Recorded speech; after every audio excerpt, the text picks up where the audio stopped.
our geoparks find that they are individually facing three particular challenges: economic stagnation, population decline, and the management of natural resources and landscapes. So that is where a lot of our work together is focused. An interesting feature of European geoparks is the fact that we have 4 that actually straddle international borders. So they're located in 2 countries, but it is actually one geopark working together. And this is quite a considerable achievement. This brings me on to presenting case study number 1, an example of climate action and how in the United Kingdom, the North Pennines UNESCO Global Geopark had been restoring natural carbon sinks.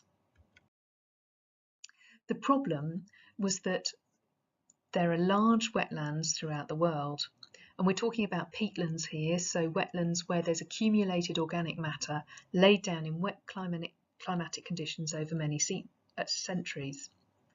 When these systems are healthy, they sequester a lot of carbon, but when they're unhealthy, they release a lot of carbon into the atmosphere. And damaged peatlands are responsible for around 5% of the global carbon dioxide release, and this is equivalent to about the contribution of air travel.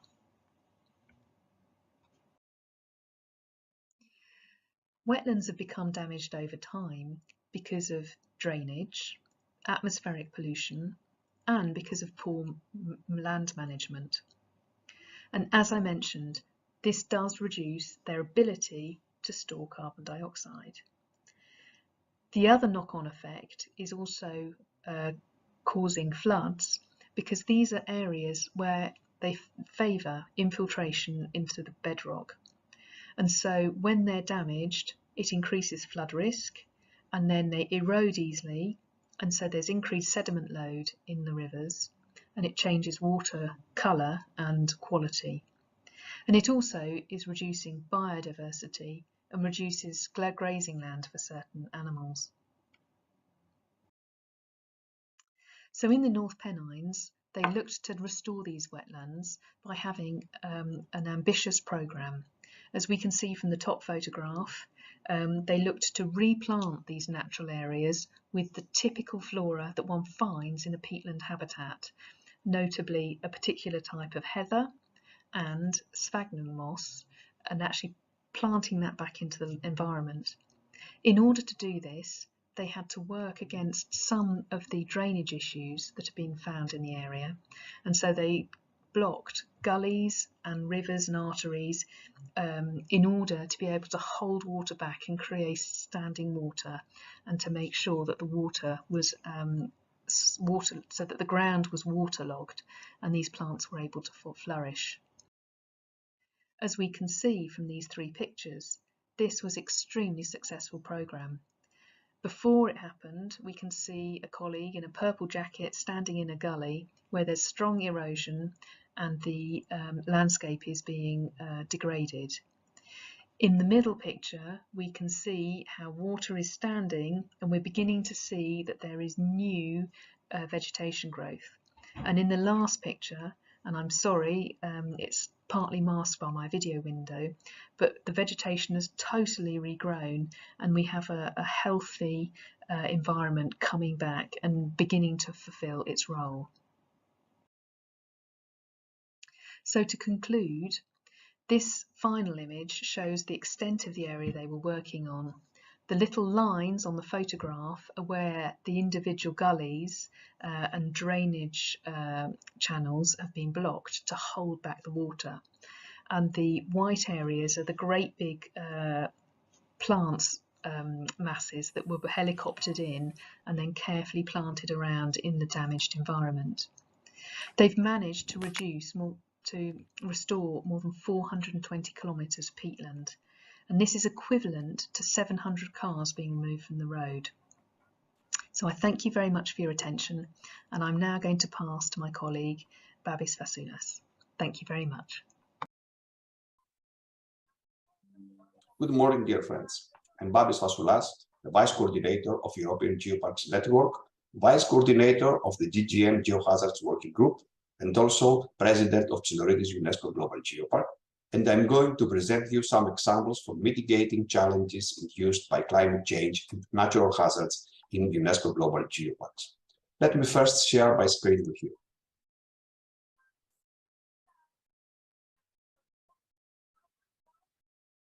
The UNESCO Global Geoparks are complicated structures which include infrastructures, large number of visitors, and active interactions with local communities and partners.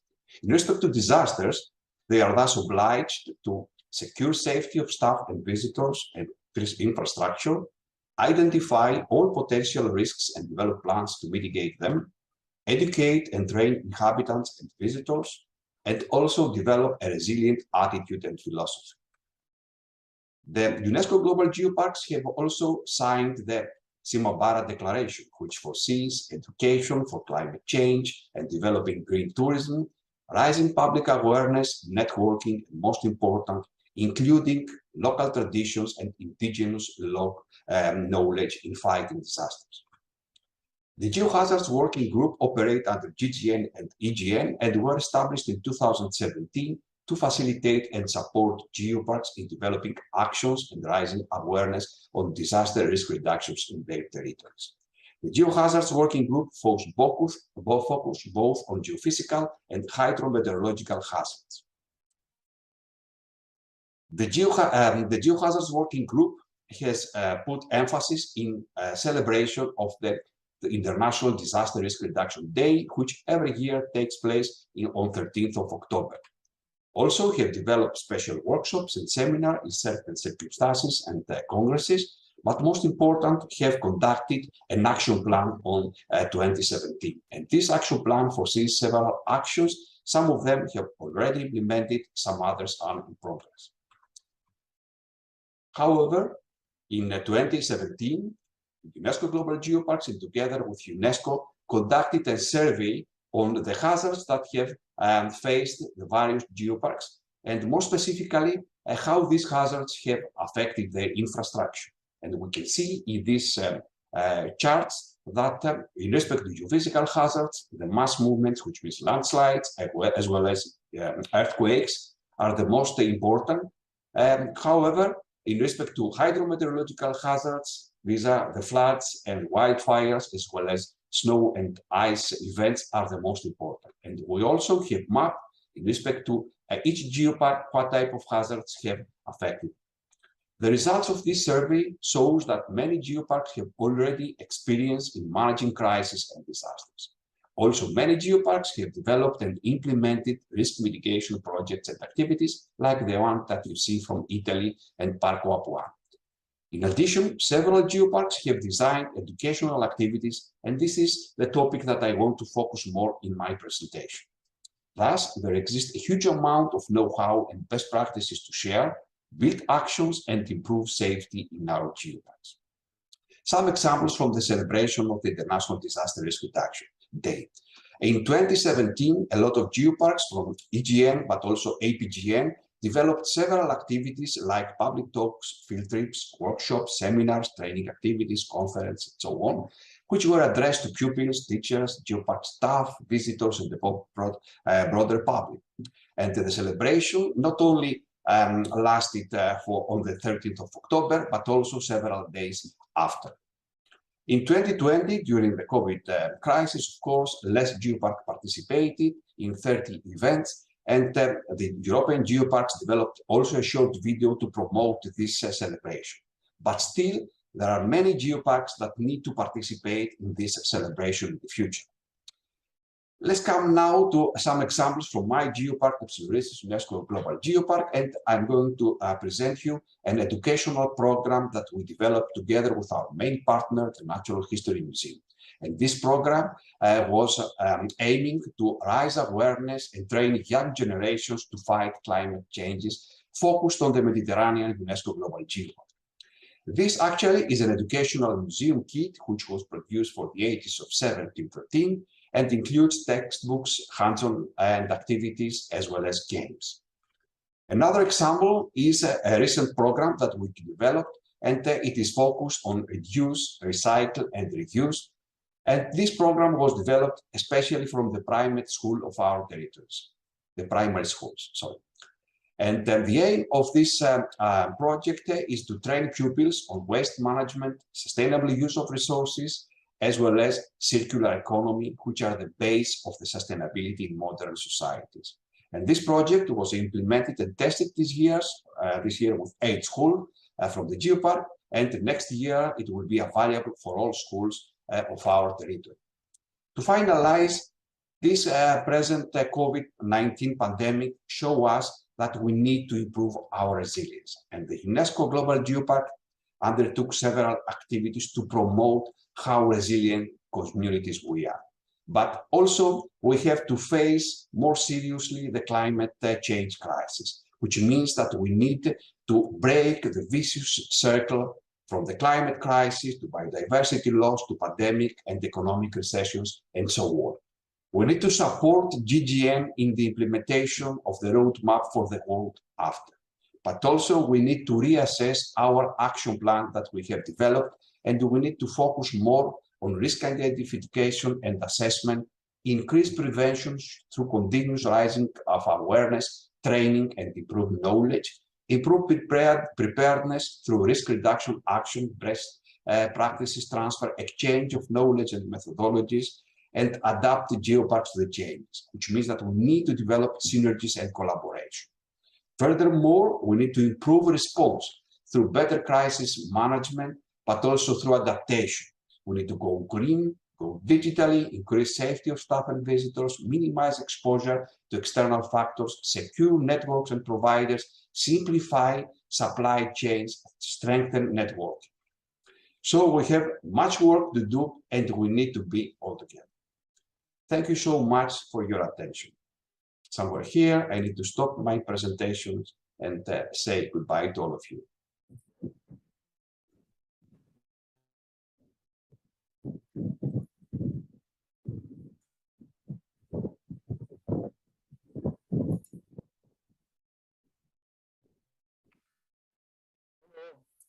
Good morning from Vietnam. I have come back from Satun, Thailand, and today I would like to present on Geopark, geotourism, climate change, and the possible role of the youth. I'm Van from Vietnam Center for Coast and Geoheritage. My talk consists of 4 parts: future climate scenarios, geotourism, and Geopark. Why and how could Geopark and geotourism positively contribute to future climate adaptation? And finally, what role could the youth possibly play? Okay, future climate scenarios. Future climate definitely means lots of change, including warmer atmosphere, warmer and more acidic ocean, higher sea levels, lots of change in precipitation and ecosystem, but more importantly, future climate means much more extremity and much more unpredictability. This change will impact food supply, water resource, infrastructure, ecosystems, and eventually human health. And the extent of future climate change depends on what we do now to reduce greenhouse gas emissions. Here are the 4 emission pathways which the 5th IPCC assessment report choose to model the future climate change scenarios. We have here 4 pathways: RCP 8.5, RCP 6, RCP 4.5, and RCP 2.6. So what are the RCPs? RCP is representative concentration pathway, which is a greenhouse gases concentration trajectory adopted by the IPCC. They describe different climate futures depending on the volume of greenhouse gases emitted in the years to come. Originally, there are only 4 RCPs: 2.6, 4.5, 6, and 8.5. But now other values are also used, such as RCP 1.9, 3.4, and 7. So depends on these different scenarios you can readily find in the internet, but very short, it's indicate different global warming scenarios with temperature rising from 1.5 degrees Celsius to maximally about 5 degrees Celsius. Here, for example, are some scenarios for global warming with temperatures range from 1.5 to about 5. Sea level rise from 1 foot to about 4.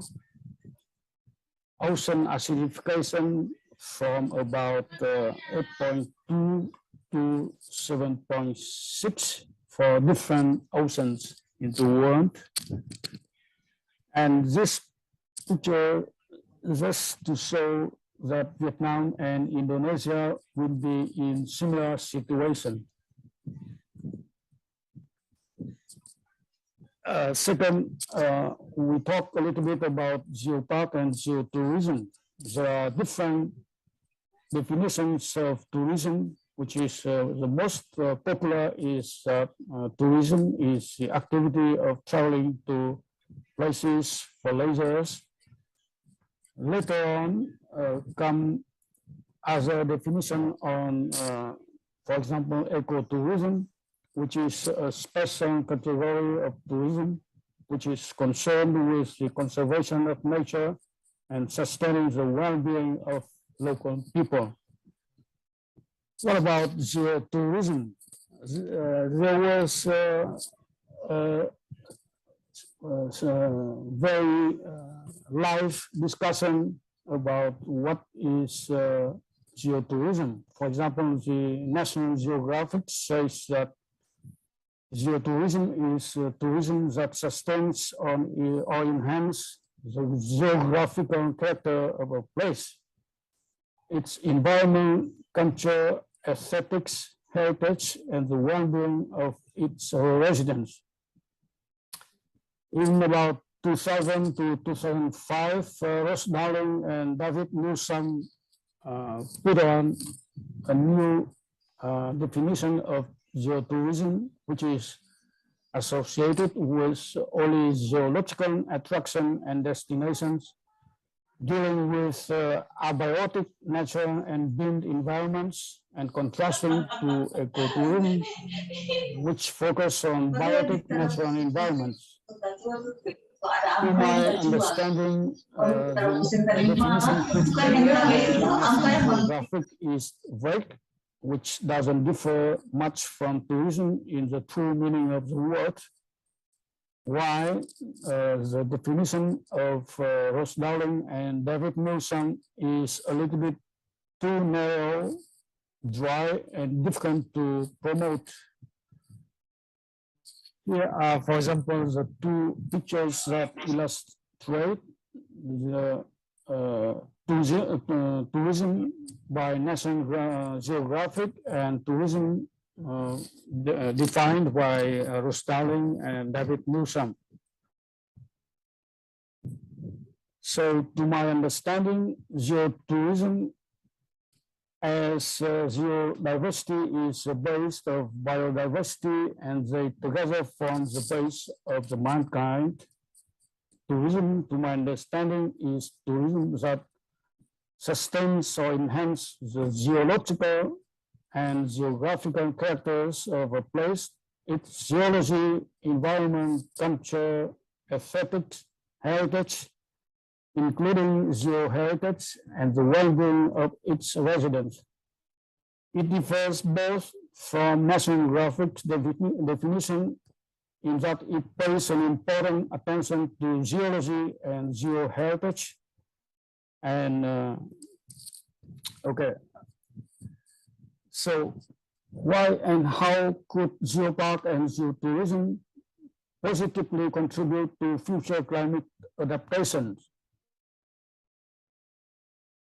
Geoparkians all understand that geotourism is best carried out in geoparks, especially in UNESCO Global Geoparks, where sites and landscapes of international geological significance exist along with other types of heritage, and they all are managed together with a holistic concept of protection, education, and sustainable development. Let's have a look at the main focus areas of UNESCO Global Geopark. There are 10 of them, including natural resources, natural disasters, climate change, education, science, culture, women, sustainable development, local and indigenous knowledge, and finally, geoconservation. All these 10 focus areas of UNESCO Global Geopark you can readily find in the UNESCO Global Geopark Network website. So, with this in mind, I understand that geotourism in UNESCO Global Geoparks therefore should focus on the above mentioned focused area that is contributing to local sustainable development through nature, especially geoconservation and environmental protection, wise use of natural resources, prevention and mitigation of natural disasters, and adaptation to climate change, and by means of education and science, empowering local communities, especially women, and respecting local culture and indigenous knowledge. And as sustainable development is the best, most appropriate way for adapting to future climate, and why UNESCO Global Geoparks are the best, most appropriate places to achieve the UN Sustainable Development Goals. With the above mentioned characteristics, geotourism contributes most and best to adapting to future climate change. Here are, for example, some experience routes that are developed inside Vietnamese geoparks, where which incorporates all kinds of heritage, including geoheritage, cultural, natural, and intangible heritage. Here are, for example, the few experience routes in the Dong Van Karst Plateau UNESCO Global Geopark, in Cao Bang UNESCO Global Geopark, and in Đắk Nông UNESCO Global Geopark. We also are promoting some activities that contribute inside the UNESCO Global Geoparks of Vietnam to climate change adaptation. For example, the use of glass bottle instead of plastic bottle, cleaning the environment and sorting out the rabbits, for example, a few different examples. So finally, what role could the youth possibly play? We think that if the youth could play an active role in geopark activities, especially into geotourism and supporting services, then they could greatly contribute to sustainable development, which in turn could greatly contribute to climate change adaptation. And the youth could do that because they are well educated, well equipped, and full of energy, but they could do that only if, one, they wish, and two, they receive due support from their parent generation, which is, of course. But first of all, to me, they need to learn more and much harder so that they can quickly grasp what their parent generation has spent much more time, not without mistakes, to define the right way for the geoparks to move forward. With this, I thank you very much for your attention.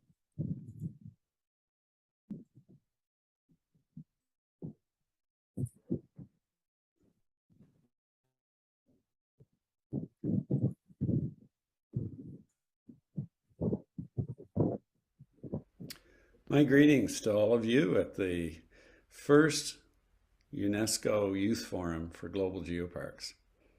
I wish so very much that I could be with you in Bali, and I hope one day I will be so lucky. Salam alaikum. I've been asked to speak about the topic of climate change in UNESCO Global Geoparks, and I'll be sharing with you my perspective from Canada, but also in teaching this subject at university for the last 15 years. So I'd like to just pause at the outset to consider the term climate change. Climate change is really part of global environmental change. So climate change is a bit more specific than the global environmental change we're experiencing, or that the Earth is experiencing and has experienced over its history.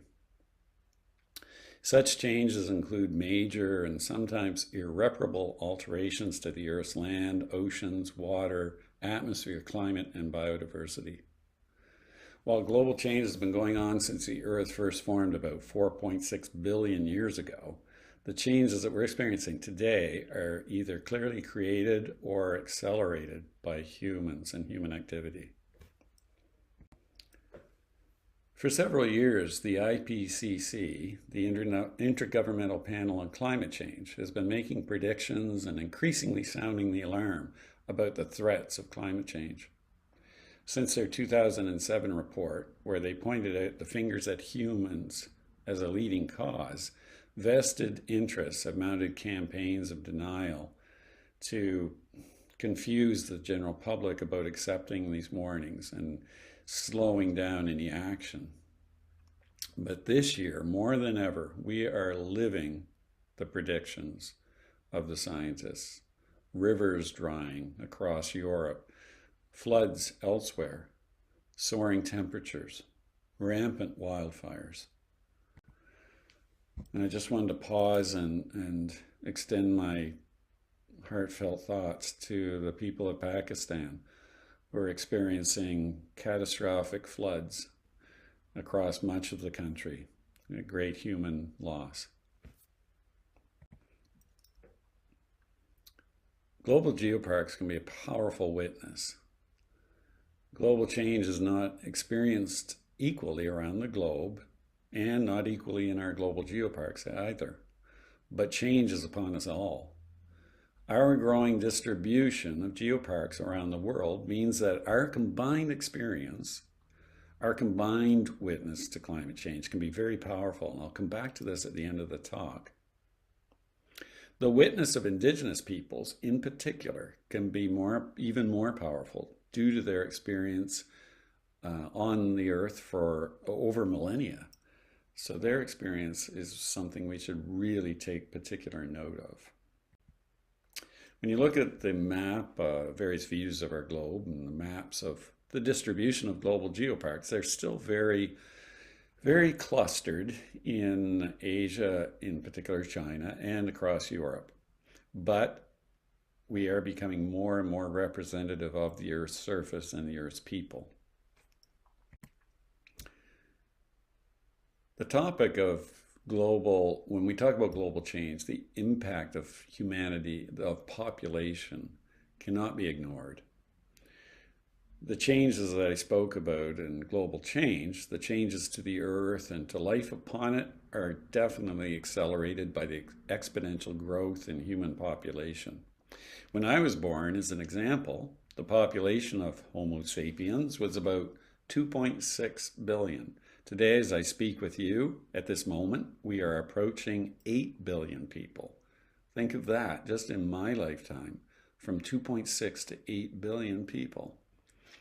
This is not sustainable, this exponential increase in our population, and it will be the biggest challenge facing you youth in your lifetimes.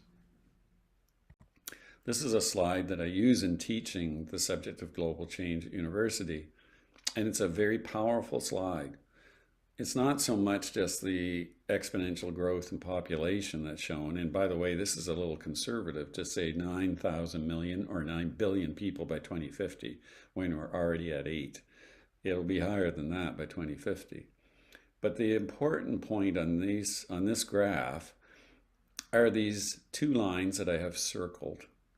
The sustainable population. So even at a middle income consumption level, and I'm not talking about middle class in the developed world, I'm talking about middle income for all of the world's people, which would be quite low for most of us. Less than 6 billion people can actually be sustained with the resources available on the earth. And at a high income level, which most of us live, less than 2 billion people can actually, what this means is there are only enough resources on planet Earth to sustain less than 2 billion people living at basically buying new cell phones whenever they want, and new cars and new clothes. We have to change our habits. We cannot have unbridled, unlimited growth. This idea is an idea that should have died with the dinosaurs, and it must, in your lifetimes, it must disappear. So this is going to be a big challenge. How to live more sustainably as a society. It will have to be, because it is a sobering thought. But the fact that we are able to live at a high income level, a small number of people on the planet, is because the poor of the world subsidize the rich and able to live in this way. And that's clearly not going to last in the future. Going back to Canada. In Canada, we have a very good fortune to be located in one of the areas of the world where climate change has a less severe impact than is the case for much of the world. It's easy for us in Canada, therefore, to be complacent. The exception is the far north of Canada and of the world, where warming of the Earth system is perhaps the most pronounced. This has an impact on warming globally as well, with the loss of snow cover, and in particular sea ice. This is the albedo of the Earth. The ability of the Earth to reflect incoming solar radiation is disappearing, and it's going to warm the entire planet. All of the predictions of the IPCC, and this is from the latest report in 2021-22, from 1 degree up in the top left to 4 degrees in the bottom right, no matter which scenario, the North is going to experience, is predicted to experience warming more intensely than anywhere on the planet. So our geoparks in Canada, like around the world, are magnificent places, but they are all experiencing the effects of climate change. When we look at a map of Canada and the distribution of our geoparks and even aspiring geoparks, they're very heavily skewed to the south, which is where people are. In the north, which is experiencing the most dramatic climate effects, we have yet to have any geoparks, but we do hope that in the future, and perhaps fully indigenous-led geoparks will emerge in the north. Those geoparks in Canada, currently we have 5, and 4 of them are in coastal areas that experience particular aspects of climate change and global change. These geoparks in particular are vulnerable to extreme weather events and sea level rise as well. Our northwestern geopark, Tumbler Ridge, is vulnerable to increasing and more severe wildfires as well as insect damage to forests. This image is from the cover image, or the title slide. And let's just go back to it for a second. It shows these are recent hurricane paths. And the hurricane path that sweeps up, if I use my pointer, it sweeps up the coast of North America. Those blue dots are 4 of our 5 geoparks. They were almost all in the path of this one Hurricane Dorian, which really did bring a lot of damage with it. And the other per se, just off to the left of that hurricane path, is right in the path of the next hurricane to come, Gabrielle. So these are these extreme weather events, and in the winter we experience equally strong storms called nor'easters are a constant here, but they are getting worse, more frequent, more extreme. We also have rising sea level affecting our geoparks. I'd just like to pause for a moment to draw upon and revisit the idea of our combined witness as geoparks. And I'd like to speak about the power that brings. This is drawn from my teaching at university over the last 15 years on climate change. When I teach at university, some days, many classes, I feel guilty at the end of the lecture that the students are left leaving feeling disheartened and under stress and anxiety. This is real. Climate change dread is real, and the anxiety and hopelessness is very real. So it will be a challenge for you as youth not to be overwhelmed. Support each other. Take strengths in the actions that you can take, and feel empowered by taking personal action, no matter how small. We cannot all be Greta, but we can get behind her. I'd like to share with you a few slides from my class of a very multinational class that I teach at St. Mary's University. Of 100 students, I have between 14 and 19 countries represented, usually. This is a quote from one of my students from Iran, and it's so powerful. Zayandarud, which translates to the river of life, has vanished. That statement, that the river of life has vanished, it has had a huge impact on my students. It wasn't, I don't think it was meant, the student realized exactly the message that gave, but it is so evocative. And what it does is it shows the power of individual experience. And when you combine those individual experiences into a larger group that you can as the Youth Forum of Global Geoparks, your experiences can be very, very powerful.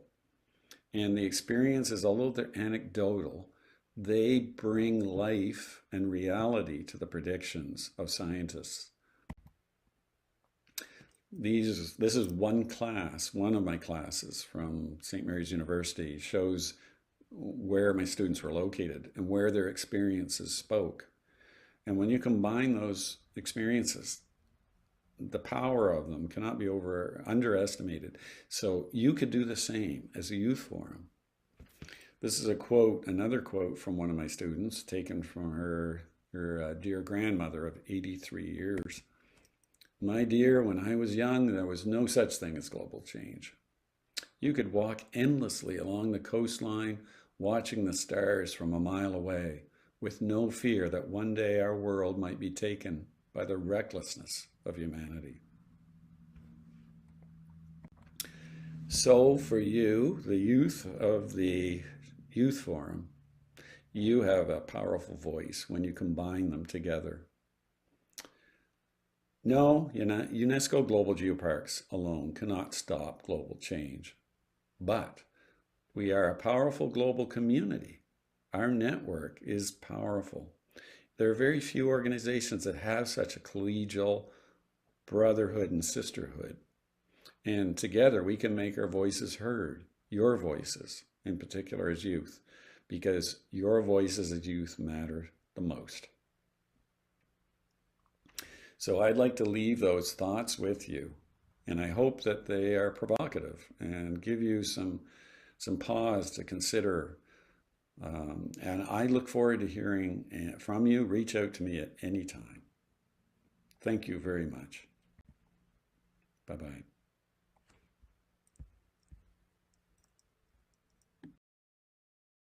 Greetings to all the youth participating in this Worldwide Geopark Youth Congress. For us, it is a big pleasure to be able to participate in this worldwide instance and where the youth are the participants. From Latin America and the Caribbean, we have our faith put in the role that our youth as cultural leaders, social leaders, and environment leaders have the chance to develop things like climate change.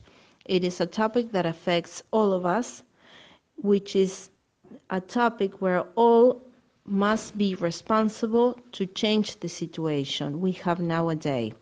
Our UNESCO Geopark, our territory, which have good practice in this, and of the 10 geoparks that integrate the Latin American net, have from their education to working with communities tools to change the problem. The youth is important to make this happen. Latin America is the region with more youth in the world. Also, Latin America and the Caribbean continues being the region with the most inequality in opportunities of economic developments.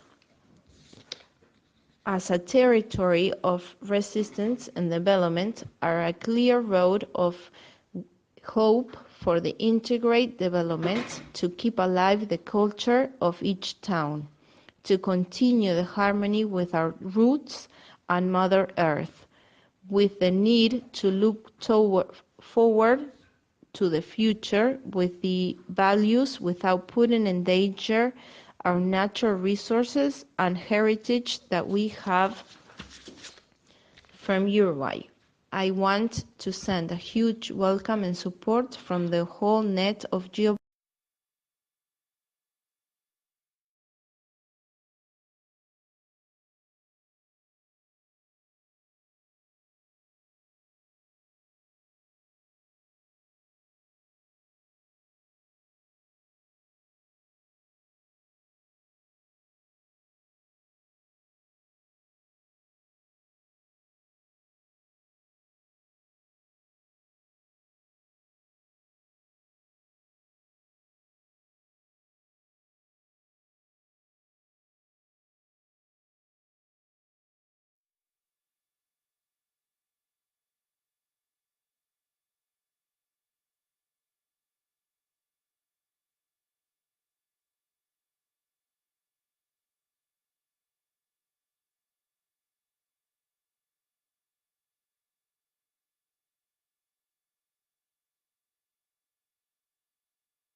Your Excellency, Mr. Nicholas Zorus, President of Global Geopark Network, Mrs.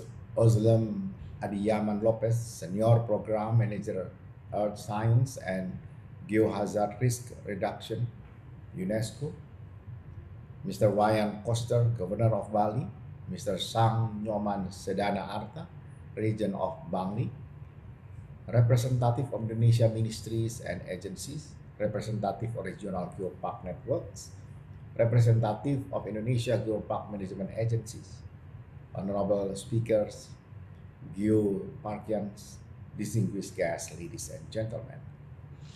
Om Swastiastu, Namo Buddhaya, Assalamualaikum warahmatullahi wabarakatuh. Very good morning to all of you. First of all, I do hope that all you are in a good health. My sincere appreciation and gratitude to all of you for your participation in the first UNESCO Global Geopark Youth Forum Seminar and Camp.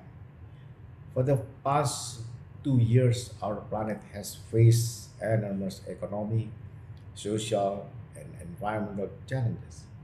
For this reason, we recognize the need for development that has to be sustainable. Development must be environmentally sound, economically viable, and socially acceptable, as well as adaptive to the dynamics of change in order to be resilient. The development of Geopark, an area that has the potential for geological heritage, biodiversity, and cultural diversity, is one of the real concepts of sustainable development. In addition to the conservation and education, geopark development will increase tourism as well as local economy. Geotourism or ecotourism is a highly adaptable model with the potential to provide revenue streams from cultural and creative offers as multifaceted as our geology, village, craftworks, and cultural festivals. The shared benefit in terms of employment, poverty reduction, and conservation of Indonesia's biodiversity and culture can be significant. The principle of geopark can also be applied as an effort to mitigate the climate crisis that we are currently facing. Geopark is seeking to improve the environment by helping to encourage the use of renewable energy and green transportation, promote recycling and waste management, maintain water quality, and many more. Distinguished guests, ladies and gentlemen, in Indonesia, geopark development requires joint effort between the central government, regional government, and stakeholders, one of which is the youth. Youth involvement is needed to ensure and make them the prime mover of sustainable development as agents of change, agents of development, and agents of modernization and technology. As a priority group, youth are beneficiaries as well as change makers, knowledge holders, and partners. The youth need to engage more concretely by encouraging their commitment to the realization of the future they want, as well as being actors of change in their region. Youth participation must be optimal in developing sustainability in go-park areas by prioritizing such programs as climate change and natural hazard mitigation, heritage conservation, and sustainable development. Challenges and opportunities certainly exist in geopark development. However, we are optimistic that with the collaboration of stakeholders, especially the youth participation, the protection of natural, cultural, and geological heritage sites, and the effort to conserve, educate, and develop the community's economy can be a long-term solution for our planet. Your park is for the future of the young generation today. In closing, I sincerely congratulate the Global Geopark Network and Indonesia Geopark Youth Forum for the discuss of the event. I would also like to express my appreciation to the honorable speakers, committee sponsors, and delegates to your warm and continuing support for effective participation in sustainable development and climate action. I do hope today's forum will be a productive platform to enhance awareness and collaboration towards a greener and more resilient future. Thank you. Stay safe and stay healthy. Om Santi Santi Santi Uhum. Assalamualaikum warahmatullahi wabarakatuh.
very good English, and they are so energetic, and I have the belief in them. Okay, next slide, please. Okay, so can you guys help me to open the video promotion that? Yes, that I took part in, and I filmed that for 3 weeks, and I hope that you guys enjoy the video. No, not yet. The video first. The video is in their Google Drive. Is totally apart from this.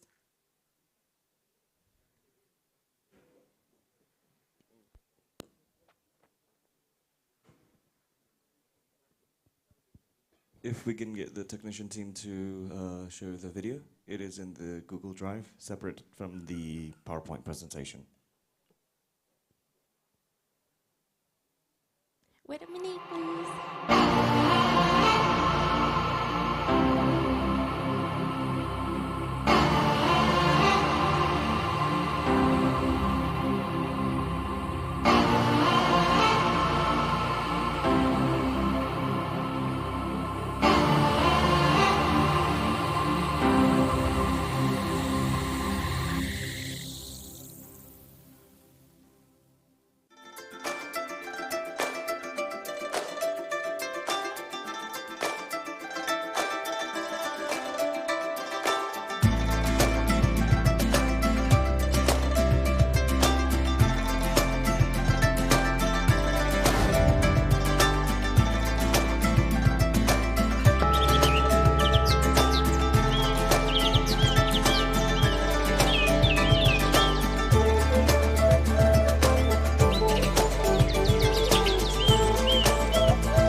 one final word?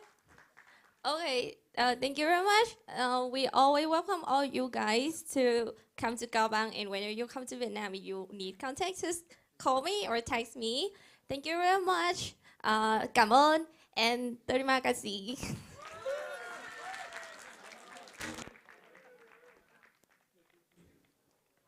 And just like that, now everyone has a crush on her. All right, thank you, Chang, for the wonderful presentation and excellent video. Right now, I think we're moving on to the first discussion session between all of us and, of course, the people in the audience. So, how should we do this? Chairman Silalahi, do you have anything to say before we start the discussion?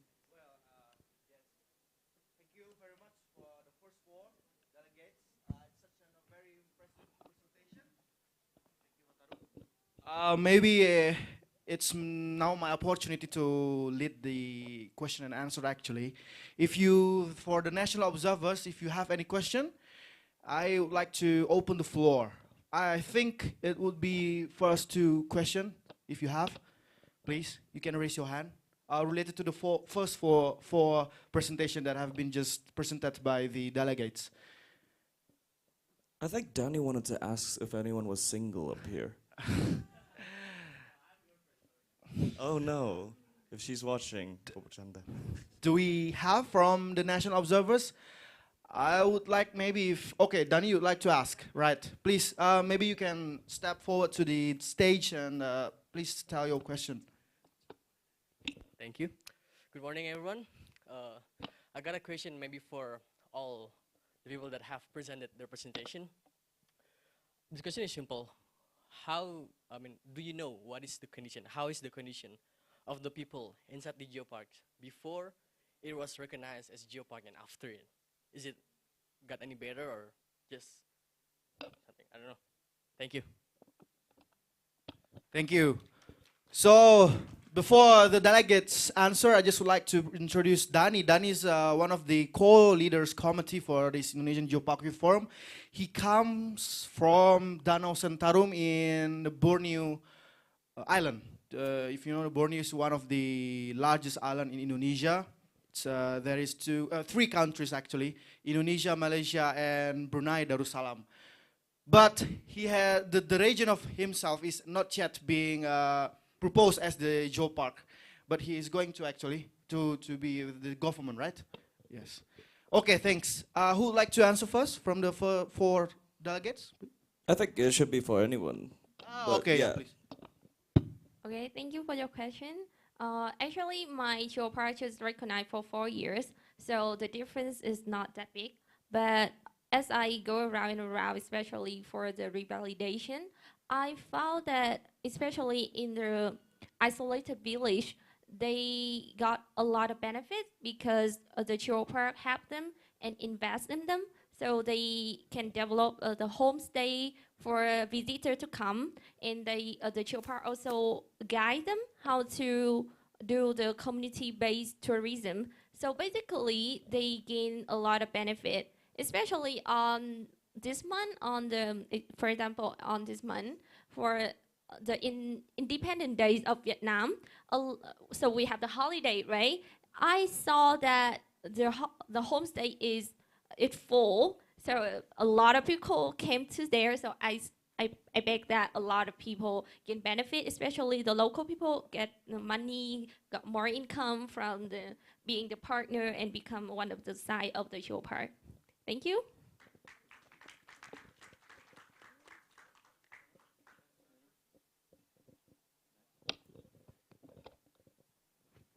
Alright, okay. Assalamualaikum dan selamat pagi. Good morning, everyone. So my name is Nur Amal Ibn Osman. I am from Malaysia. So back to Danny's question, has the people in the geopark area got any better after or before the geopark have already been given to Langkawi? So I came from Langkawi Island. So Langkawi Island has been recognized as geopark.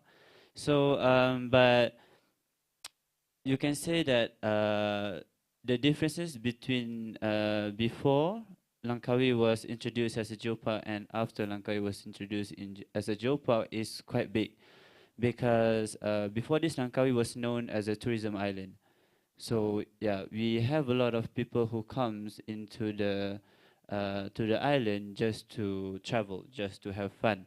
But now, during after Langkawi was accorded as a global geopark, then we're starting to see more and more tourism activities that is how to say being preserved, that been doing to preserve the everything, yeah, in Langkawi, because the whole Langkawi Island is a geopark. So the people there also got their benefit, because sometimes we will have a geopark associate who comes by to the Langkawi, and then we will introduce the local products there, and also we got a few places in Langkawi that is been recognized as as a geoforest park. So we got a lot of activities doing there, but most of the activities is to preserve the nature there. So you can say that before the geopark, Langkawi is best, is good, but after being recognized as geopark, it has become much more better, and people also get a lot of benefit of it. Thank you.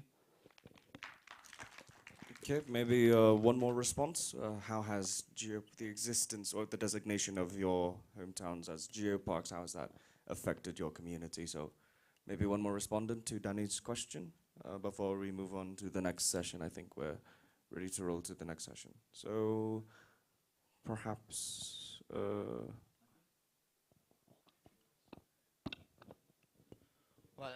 Hi, my name is Marton and I'm from Hungary.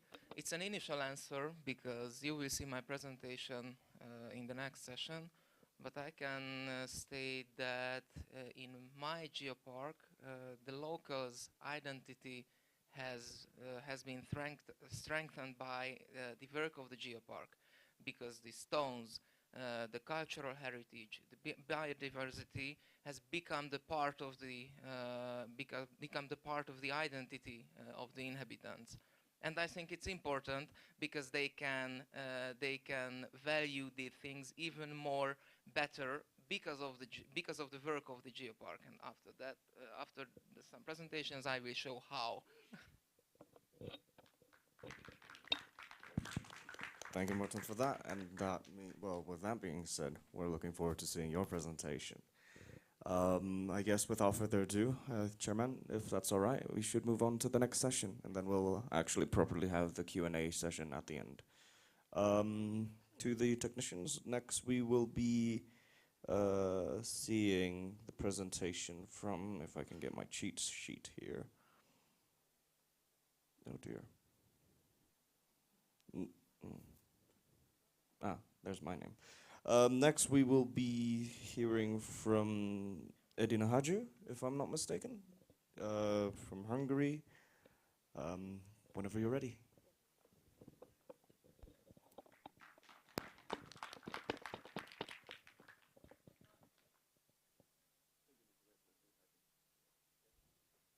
Okay. Yep. Okay. So, good morning. My name is Edina Hajdu, the delegate of Hungary. I'm presented the first transnational geopark in the world that is managed by Hungary and Slovakia. This is the Novohrad-Nógrád Geopark. Next slide, please. The geopark lies completely in the area of historical Hungary. The Hungarian kingdom existed in its original form until 1920, when the First World War peace treaties turned away many parts of the country. Next slide, please. The Slovak-Hungarian Novohrad-Nógrád UNESCO Global Geopark has two opportunity centers and management body based on parity. The organization in charge of the geopark management preserves and represents geological, landscape, natural, ecological, archaeological, historical, and cultural heritage, and integrates all these to form geotouristic offers, thereby developing the local economy. Paleontological sites and special volcanic formations are presented in geological interpretative sites and educational trails. Next slide, please. Wandering in the geopark, you can study the events of 200 million years. This is the land of the ancient volcanoes. In the comparatively small territory, wide ranging proofs of the volcanic activity are hidden in the silent rocks, which is one of the internationally known specialty of this area. You can discover a several kilometers long hike network, but you can visit here one of the biggest basalt plateaus in Europe. Next slide, please. This world-famous nature reserve in the Pearl of Geological Heritage. With its unrelieved richness, it is a site of the ancient world destroyed by a volcanic catastrophe 17 million years ago. The most important fossils of the site area, the shark teeth, fossilized trees, and fossil animal footprints. Next slide. In the first picture, you can see the palm of God. In the second one, a really tooth, and the next is the reservoir in Matsonka. In the first picture of the bottom row, you can see the basalt organ in Somoskő. Next to this, the castle of Somoskő, and the last one is a friar's home Szentgut. Next slide, please. In the Geopark, there are visitor centers and museums too. There are in Ipolytarnóc, Eresztvény, and Somoskő, that is the house of the Geomiracle. Next slide. The GeoFood aims to strengthen the connection between the local people and the identity of the geoparks. In particular, the main goal is to increase awareness of general public regarding the connection between the raw food and the local geoheritage. Next slide, please. Visitors can get geo-knowledge from many sources. There are guided tours in many geosites of the geopark for every age group. The geopark has partner elementary school, and the students often participate in geo-bicycle tours, for example. Next slide, please. In this slide, you can see some other programs organized by the geopark. For example, Basalt Endurance Hike, Geotop Day, and the bird ringing. Next slide. Thank you for your attention.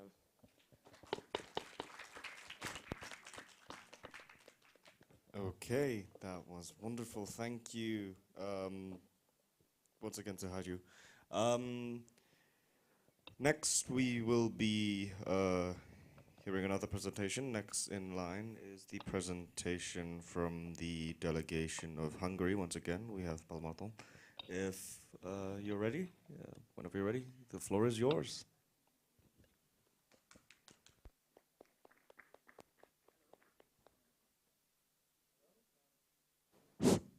Well, it's okay now. I have so many slides, so you can shoot me off anytime. Will do. I'll give you the beats. Well, my geopark is the Bakony-Balaton UNESCO Geopark, and how it is connected to me, it's a bit difficult story, because I'm a PhD student at the Eötvös Loránd University in Budapest, and I do my PhD research in the geopark. So I work with the geopark in not in a too practical way, but even more theoretical. So my research is based on the geoparks, the geological and the geodiversity facilities. But I won't talk anything about that because we are not in a scientific conference, but on a forum. And what is this geological wonderland about? Next slide, please. We are located in the Central Europe, in Hungary. Next to the Lake Balaton, you can see, it's okay in this slide, you can see the red border around Lake Balaton, and we are on the mainly on the northern part of Lake Balaton, but you can see that there is a small piece of the geopark in the southern shore of Lake Balaton. This is because the geology has common characteristics like the northern part of the lake. Next slide, please. There are a lot of geological formations in the area, from the Paleologic through the Mesozoic until the Neogene. There are a lot of geological formations, and the area has a complex geology, though it has a large geodiversity with many various type of geosites. Next slide. Some numbers, I won't go through them. Let's see the pictures on the next slide. The management body is the Balaton Uplands National Park Directorate. The geopark was formed the geopark was formed in 2012, but the first meeting before the formation was in 26, including local people, local governmental bodies, municipalities, and it was a great success. Since 2012, the geopark is acknowledged by UNESCO, and last year we got a green card too. Next slide. This is the famous moment when we got the UNESCO acknowledgement. Next slide. We are also the part of European Geoparks Network as we are located in Europe. Next slide. Here you can see the European Geoparks Network map. The Novohrad-Nograd Geopark is also the part of European network, Geopark Network. Next slide. Here is the geosite map of the geopark. It is not so accurate because there are some geosite groups, of course, that includes many singular geosites. We have 45 groups of geosites in the area that has international significance. Next slide. For example, here is the oldest stone from the Devonian, I think, next to Balatonfőkajár, is a quartz fillet. Next slide. Here are some mammoth findings near this aforementioned geosite. Next slide. The cliffs at Balatonkenese is quite magnificent because you can see the Lake Balaton behind the large Neogene loess cliffs. Next slide. The main rock in the Balaton uplands is the Permian red sandstone that the locals use as a building stone nowadays too, and this is a connection to cultural heritage because a lot of cultural sites are built off this Permian red sandstone. Next slide, please. Here is the renovation of the Permian-Triassic key section boundary in Geopark. It was done by local people and the national park staff together. Next slide. Here is the Forrási geological trail in Felsőörs. This is not as beautiful as it should be, but it has an international significance because this kind of limestone only appears here in Felsőörs. Next slide. This is the Lóczy cave. You can go into this limestone cave. It is beautifully lightened, and you can see very nice limestone formations here. Next slide. This is the Tihany Peninsula, the first protected landscape area in Hungary. It has so many geosites, and you can see that it is the remnant of a past caldera with many volcanic formations. Next slide. This is also some pictures of Tihany. Next slide.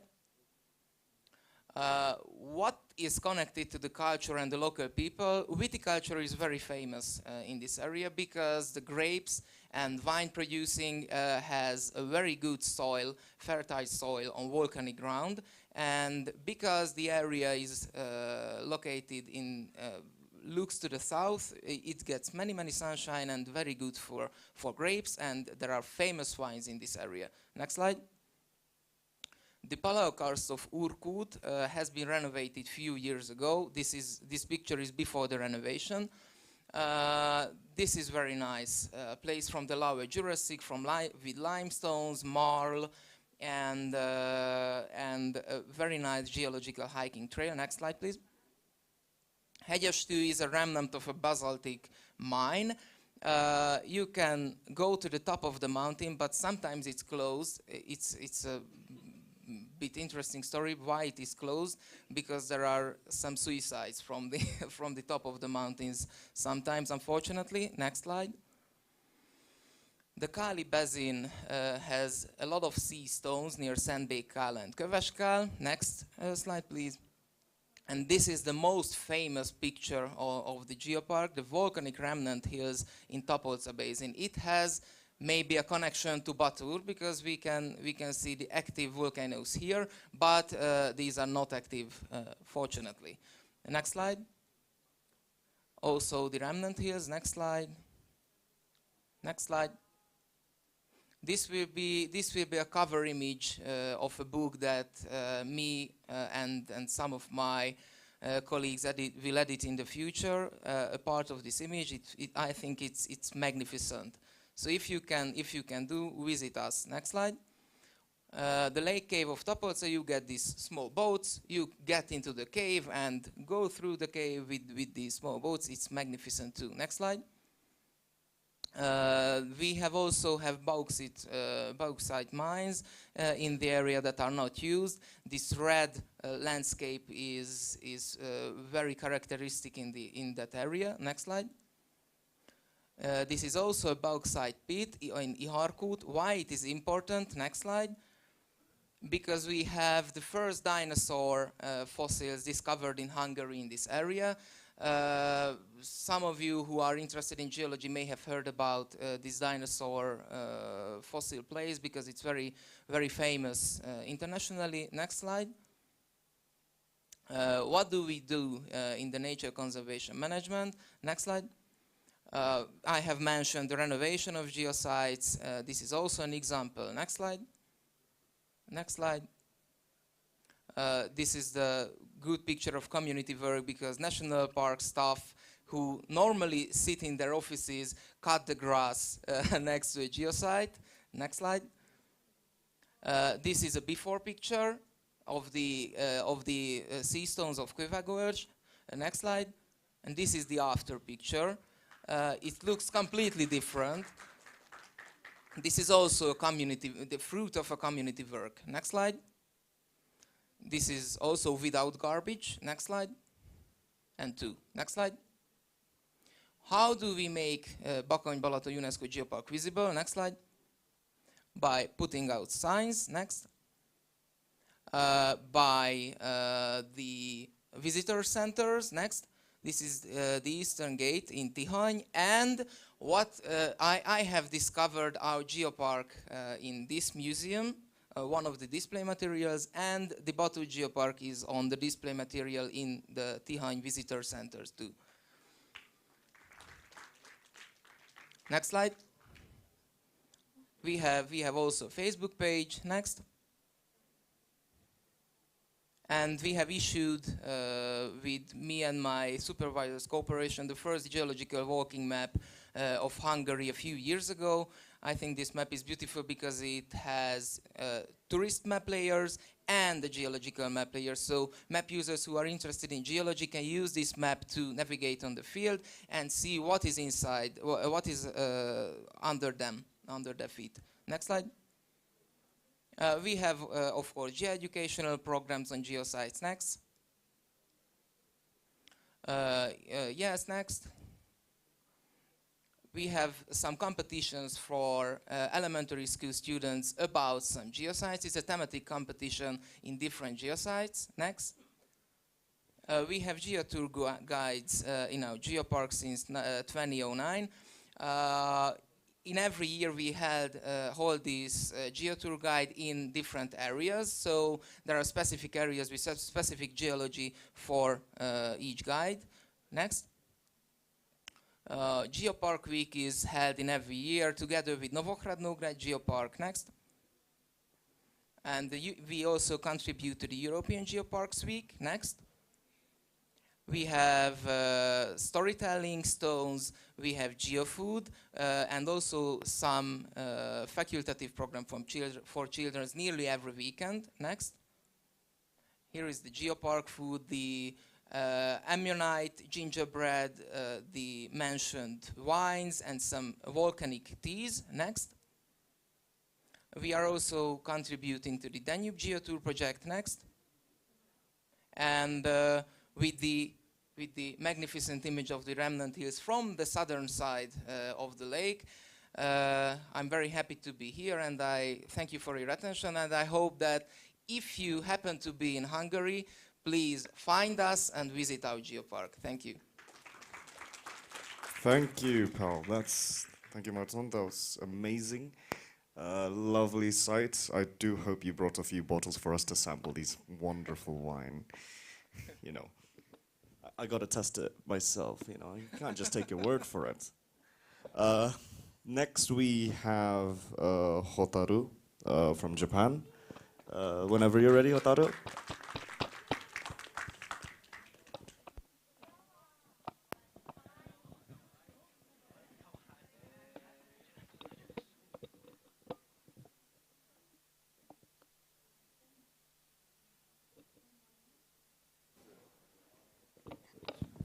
Okay.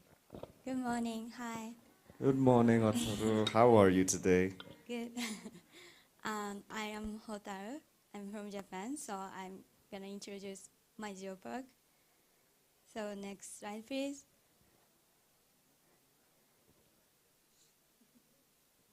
So about me, I'm Hotaru Nagano. I'm from Japan, and my geopark is Itoegawa Geopark. It's in Niigata Prefecture, and I'm in my second year of university. So now I live in Tokyo for studying, but I'm from Itoegawa, so my hometown is Itoegawa Geopark. Next slide, please. So first of all, let me give a brief introduction of the geopark in Japan. There are 46 Japanese national geoparks, and nine of them are UNESCO World Geoparks. So next slide, please. So my Itoegawa Geopark is located in northwest of the main island of Japan. Next slide, please. So next, I would like to introduce my hometown Itoegawa Geopark. The Itoegawa Geopark extends throughout Itoegawa City, Niigata Prefecture. So Itoegawa City is a very small city, but it's very valuable area in the world because you can see geologically unique lands and minerals around the Fossa Magna, which is the boundary of the Earth. So next slide, please. The two main things in Itoegawa Geopark is Fossa Magna and jade. Jade is the national stone of Japan, and Itoegawa is the largest production site of jades in Japan. So next slide, please. So about Fossa Magna, the Itoegawa Shizuoka tectonic line is the geological fault that divides the Japanese archipelago into northern and north and south. It's east and west.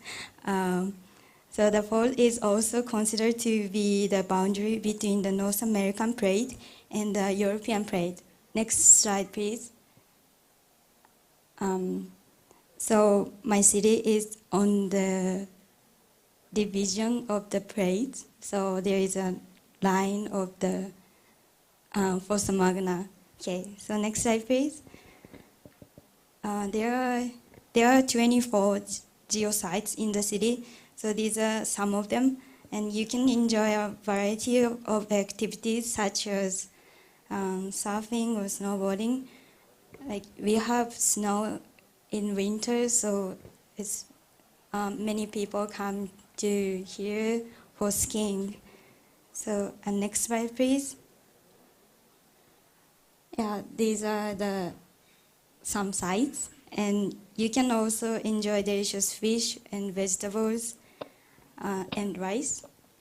And you can learn about the culture and history in this geosite. So next slide, please. We have a sister agreement with the Hong Kong Geopark, and we have exchange training programs in every year. So I joined this when I was in junior high school, and I went to there, and we also host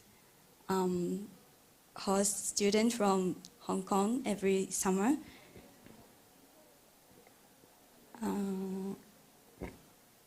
So the next slide, please. So about geo education, we have there is a system of geo education from kindergarten to high school. So we do research or field trips, like when we go in school. So we learn a lot about our city and our geopark. So next slide, please. Finally, what I would like to contribute to the geopark as a youth is I want to raise awareness of the geopark in Japan, because in Japan geopark is not famous, so actually no one knows about it. So if you say geopark in Japan, like everyone asks me like, what is it? And so I think I have to promote about geopark by using SNS or like making websites. So, and I also want to interact with youth members here to bring back my geopark and new ideas. And I would like to play a role in communicating the ideas and information exchange with the youth delegates to my geopark. So that's all my presentation. I hope you like it, and hope if you come to Japan, I'll take you around. So contact me, please. Yeah, thank you so much. Arigatou gozaimasu. Thank you, Hotaru. That was wonderful.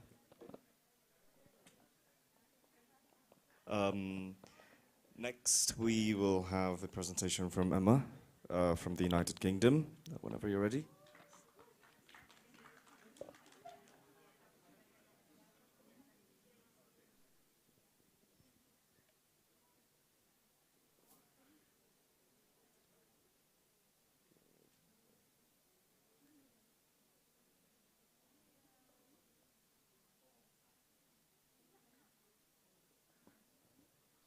Give it a few seconds.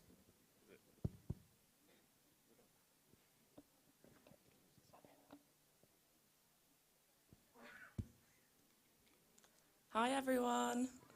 Hello. Next slide, please. So just a bit about me. I'm 25 years old and I'm originally from London, but I live in Birmingham, which is England's second biggest city, which is right next door to the Black Country Geopark, which is where I'm from, which is the geopark which I'm representing today. And I work in local government within an economic intelligence unit, and my job title is a research intelligence and policy analyst.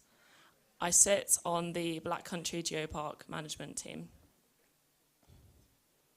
So in terms of my vision for the Youth Forum, it's obviously a youth-led initiative, but I want the Youth Forum to give young people opportunities to learn new skills, to build confidence, and have experience through shadowing opportunities of senior people within geoparks or partner organisations from which they can learn relevant skills to utilise within their own geoparks.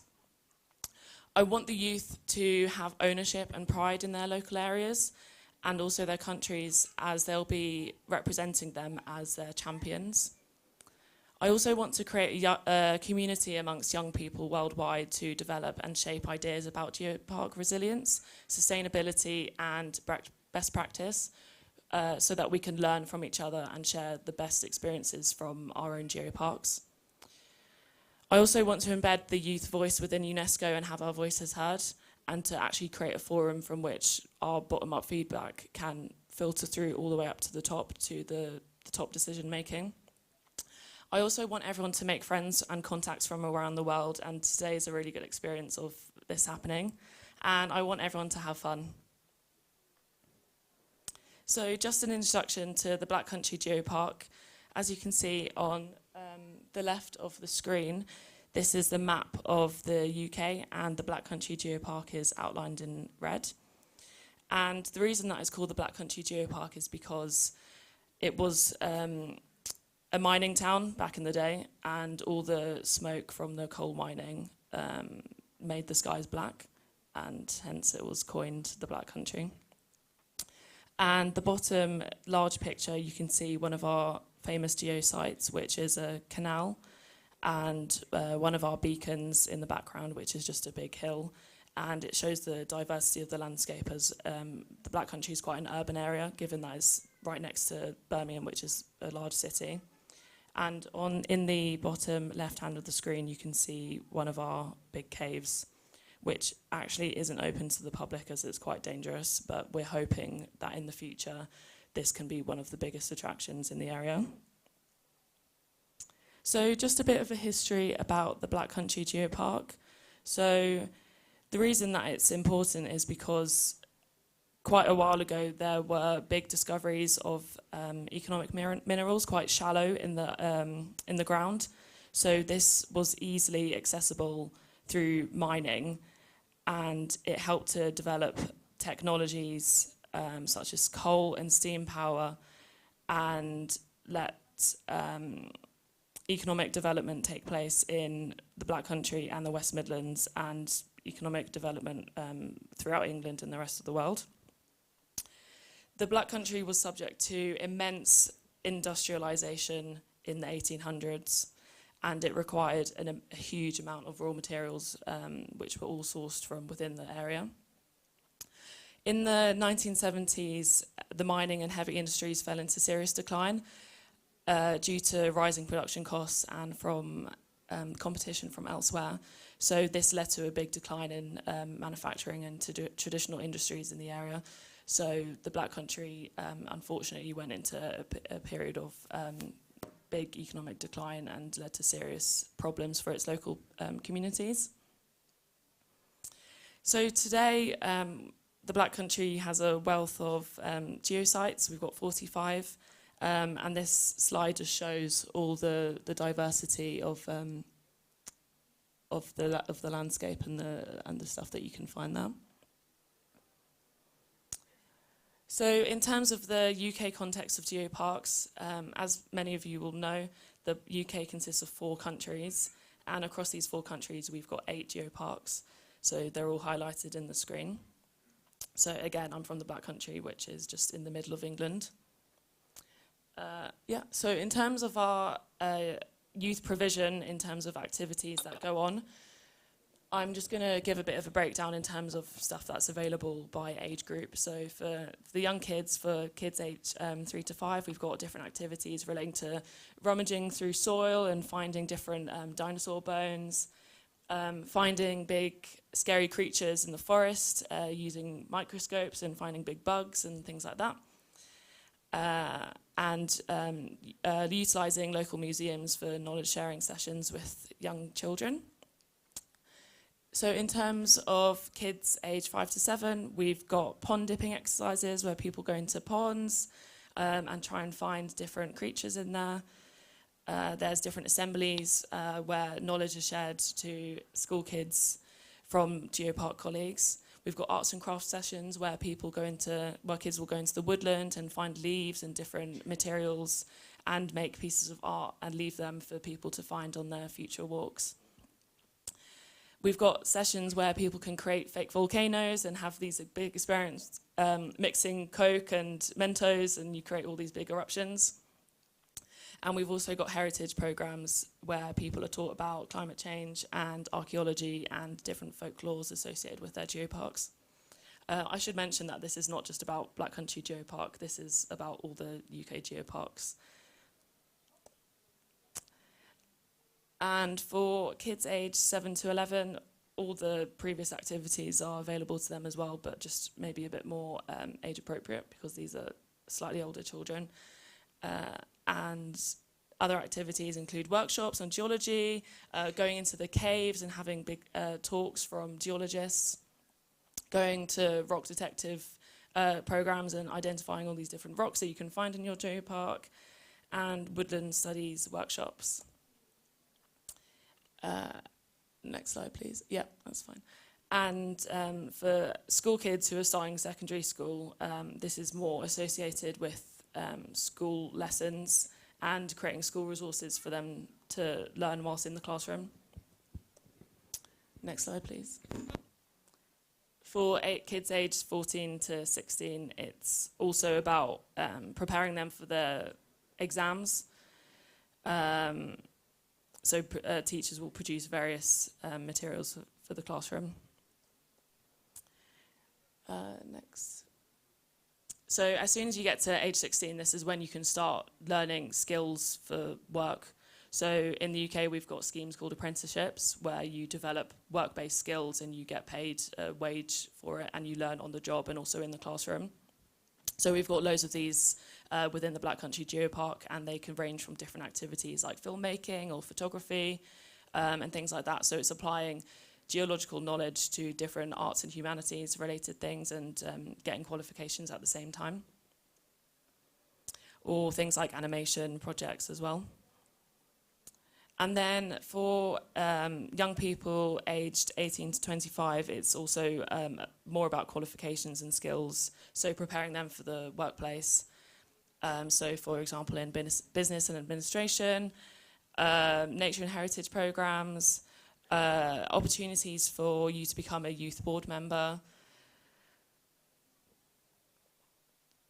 So in terms of challenges that are faced in some UK geoparks, an example would be in the North West Highlands, which is in Scotland, and one of our primary schools within the geopark only has about 45 pupils because it's in a very rural area, and the population is really low, and every year the numbers of school kids are actually declining. So in terms of the opportunities that are available for these children, it's actually weakening year on year, which is a big shame. So the North West Highlands Geopark needs to work quite closely with the school to make sure that these kids are really getting the most out of the geopark and the knowledge that they can.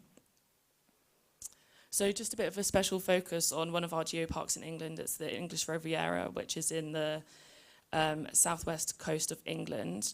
They did a fantastic project where they brought people of all ages together, including a local college, school kids, people from local arts associations and film associations, and they created a fantastic play telling the story of the English Riviera Geopark.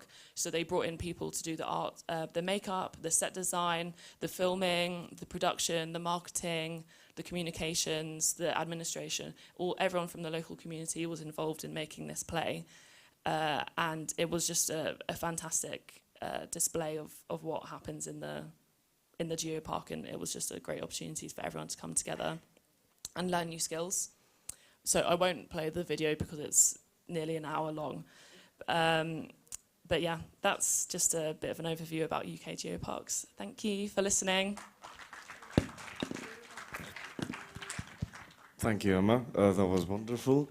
With that, we are now going to hear our final presentation from the international delegation. We will be hearing from the star. Save the best for last, right? If I could invite Nur Amal Wafik to have the floor whenever you're ready. Waduh, siap kondangan. You getting ready to get married, sir? Sorry? You getting ready to get married? Yeah.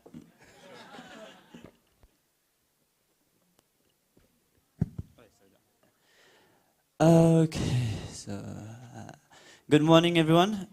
Selamat pagi. Assalamualaikum warahmatullahi wabarakatuh. Again. Waalaikumsalam warahmatullahi wabarakatuh. Selamat pagi. Alright. Again, I introduce myself. My name is Wafik. Yeah, I see Ella is waving at me. Yes. Hello.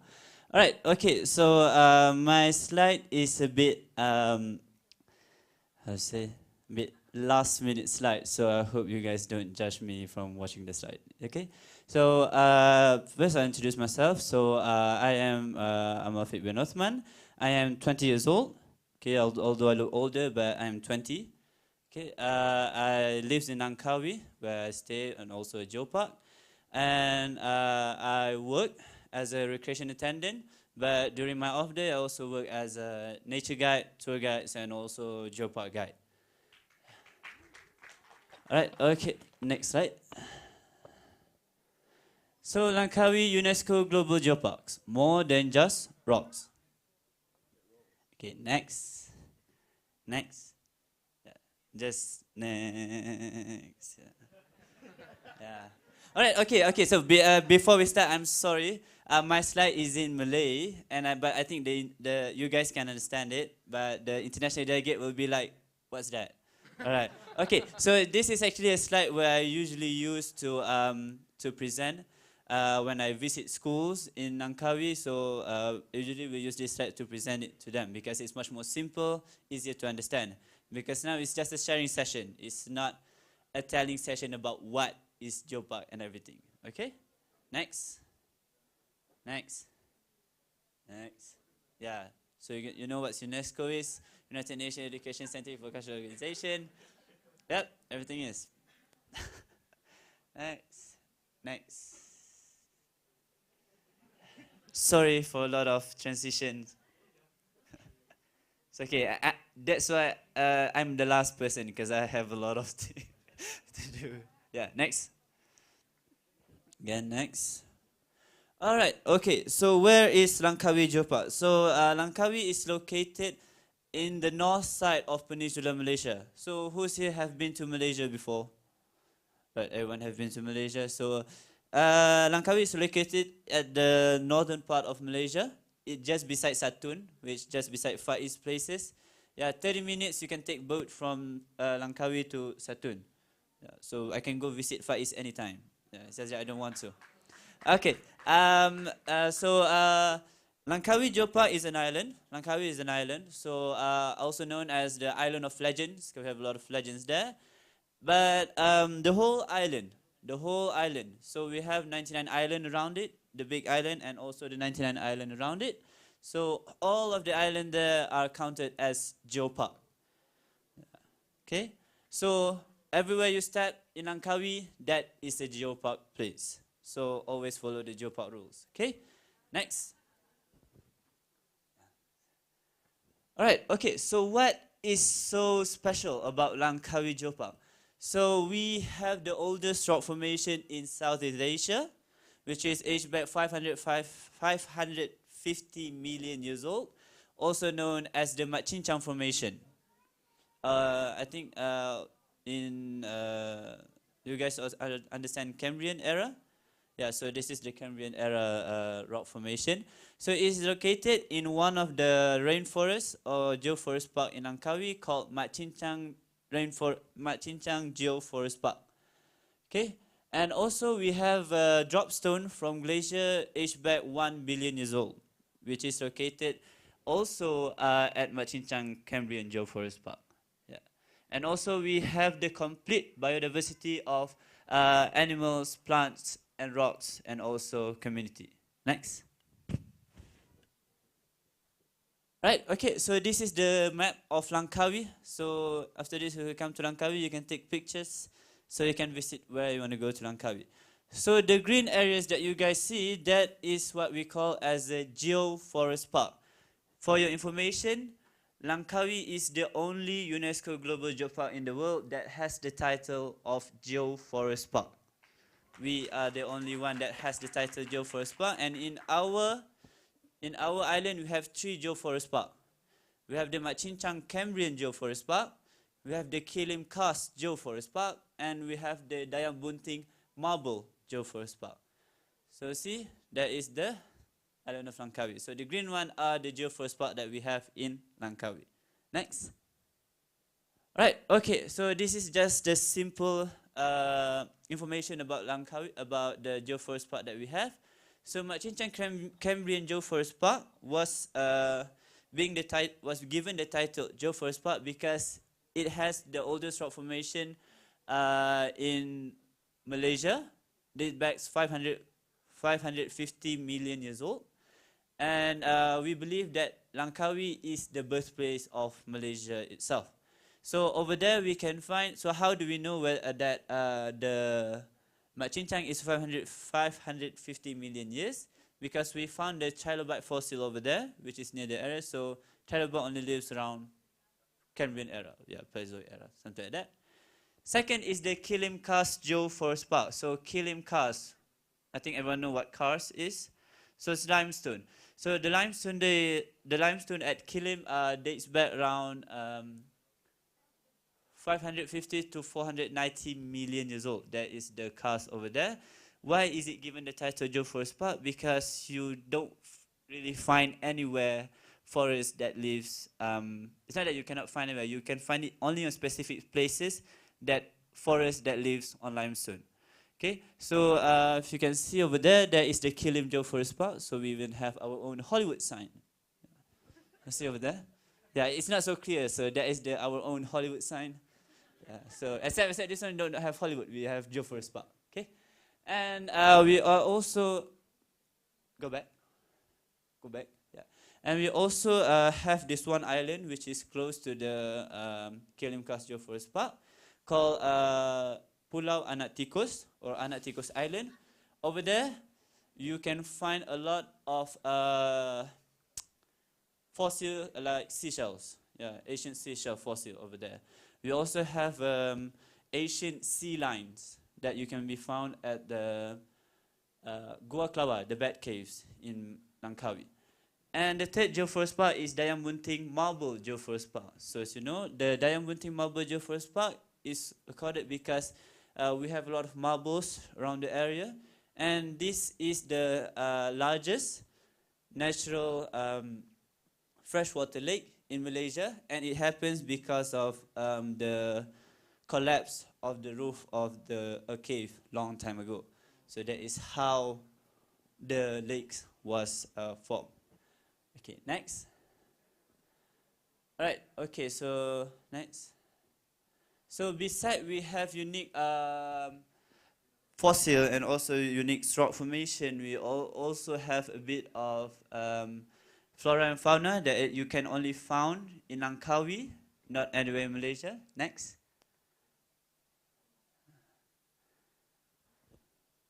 Next. Okay, so this is a song actually that that Langkawi Geopark has. Yeah, so this is a song that we will sing every time you go to Langkawi. When you see the Langkawi Geopark promotion, you can hear this song. Yeah. Oh no. Sing it. You brought it up. Now you have to sing it. Okay. Jauh kelihatan umpama permata menghiasi samudra dan lanskap yang terindah, dihampiri sifatnya ternyata. Geologi Langkawi terunggul dan termegah. Langkawi Geopark, nama yang diberi. Geotaman Langkawi menggamit para pelawat. Yeah. So the song just tells about the uniqueness of Langkawi. Yeah. So next. Next. Next. Have a lot, like this one have full lyrics. So usually when we go to school, we will teach the student how to sing it. Yeah. So that's why we have. You want to sing it with me? No, it's okay. Right. Next. Next. Yeah, next. So see, we have a lot of pictures and also songs. So yeah. Huh? One more song? No, we only have this song for Langkawi Geopark. Yeah. Only this one. But I think we are on the way to making new songs. Yeah, except this one, we make it much more pop one. Yeah. Right, next. Right, so this is a bit of our biodiversity that you can find at Kilim Karst Geoforest Park. So, next. So 60% of Langkawi Geopark are under the government, and also we have a lot of flora like mangrove, tongkat ali, and also paku aji. I think the delegates haven't tasted tongkat ali yet, didn't they? Have you guys tasted tongkat ali? Yeah. Oh, you guys? Do you guys have tongkat ali in Indonesia? Have, right? Tongkat ali. Yeah. Yeah, makes men stronger. Yes. So tongkat ali is actually a herb that local people believe if man drinks it, it can make you stronger. Okay? Right, next. No, dear. Right, next. So, okay, I'll say, go back, sorry about it. All right, okay, so because Langkawi was quite close to Thailand, so our weather there are not really the same like how Peninsular Malaysia is. So we have a bit of a mix, or we have a bit of influence from Thailand dry weather itself. So sometimes if it's dry season in Langkawi, then it will become really, really dry. So Langkawi, we have 3 seasons. Yeah, we don't have 4 seasons. We have dry, we have wet season, and we have autumn. Yeah, autumn is just hot on a hot day. Okay, next. Yeah, so this is the plants that we have. So over there we have the Cycad slivicola. Yeah, Cycad slivicola is an Asian plant. People believe that it's a food for dinosaur long, long time ago. And that one you can only find it at a limestone place. Yeah. Next. Next. Yeah. So this is the fauna that we have. Yeah, don't look at the first picture. We don't have this time. Yeah, we don't have this. Okay, so we have kera, long-tailed macaque, and we also have lotong cela, or dusky leaf monkey, or spectacled leaf monkey. So we have 19 species of land animals and 25 species of bats. Oh, okay, time's up. Okay. So this is the end of my presentation. Yeah, sorry about that. I hope you guys enjoy it, and have a good day. Thank you. Thank you, Danny, for being the timekeeper. Yeah. Got distracted after that song there. Didn't really pay attention to everything else after that. Thank you, Wafi, for the amazing presentation and for the lovely serenade. Now we are moving to a bit of a discussion session, if I'm not mistaken. Can I get a confirmation on that? Now we are open for a bit of a discussion. 2 questions. I would like to see if, would anyone like to ask the question? I'd open the floor to the audience. Yes? Yes, you have to come to the stage.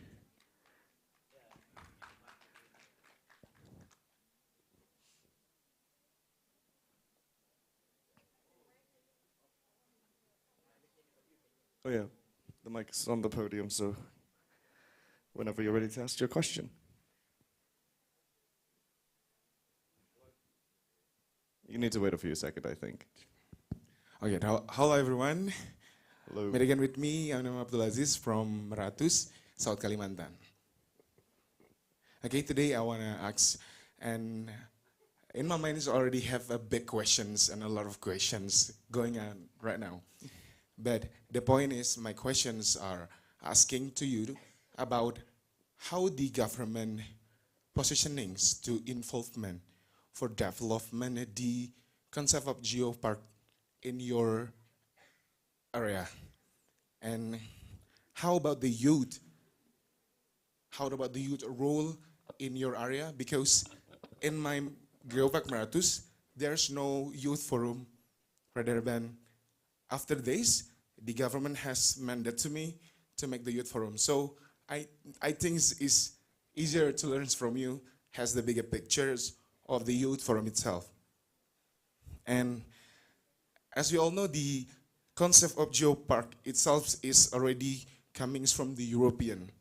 And how you can engaging the youth especially to make it, to join and contribute for the conservations of geopark itself. Maybe there's enough for me. Thank you for the time. All right, I think that was like 3 in 1 already. So just to summarize maybe, so there was 3 questions. First of all, how does your government get involved in the development of geopark in your own geoparks? Second is how youths themselves are positioned when it comes to geopark development and, you know, involved in this geopark concept. Perhaps you guys have stories about your own youth forums or maybe lack thereof. And the third one, of course, is on Dale, if you could remind me. Okay, engaging the youth, right. How do we engage youth when it comes to, making it so that they want to be more proactive in conservation and geopark development? So perhaps are there any takers? Emma? Thank you for your question. So, firstly, what do the UK government do to help geoparks? I have to say I'm not too close to understanding the UK government relationship with geoparks. I've only been involved in geoparks for 2 years, and during that time, obviously, it's been COVID. So in terms of how the Black Country can position themselves as a new geopark, because they only got the status in 2019, it's been quite difficult for them. So I'm not too close to the subject about that, but I think the UK government has a bit of a hands-off approach, much different in Indonesia, where the relationship is a lot stronger. So, and then secondly, your question about the youth forums in the UK. Unfortunately, we don't have one. I am the UK youth, it's just me. So it's my role to pull together a youth forum. So when I get back to the UK next week, I will be sharing the knowledge that I've gained this week from speaking to you all, and hope to pull together some sort of draft framework to pull together a UK forum. I know that someone is working on putting together a European Youth Forum. So that's being shared at the European Geopark Network meeting in the next 2 weeks. So maybe that will help me with my framework for the UK, and possibly can look to set them both up at the same time so that they flow together. And then your final question about how youth can get engaged in geoparks. I think it's a tough one, because I think we tend to use the word youth and think of everyone as being the same, but all youth are very different. We together here today might be very similar because we do share a passion for geoparks and conservation and that kind of things, but there are youth around the world who don't. And we have to be honest about that. So I think it is hard, but I think we just need to target the individuals who actually want to be engaged first, and then widen the brush to try and engage the tougher people who might not actually want to engage in the environment or sustainability or things like that. They're the tricky ones who actually need the work to engage with mostly. And on that, I think it's just perseverance, having these conversations with people and trying to educate them about why geoparks are such a great thing to have in your country and why it's amazing to get involved in them, and to share what they themselves can get out of geoparks. So whether they can find a new hobby, create new friends with people, have an activity to do in the evenings or at the weekends when they're not in work or not in education, and also possibly having, gaining some new skills for the workforce as well, because I know that young people around the world are really worried about what jobs there might be in the future because of climate change and industries declining and industries moving away from what they used to be in the past. So it's about creating those sustainable jobs for the future and giving the young people those skills to fill those roles. That's what I think is important.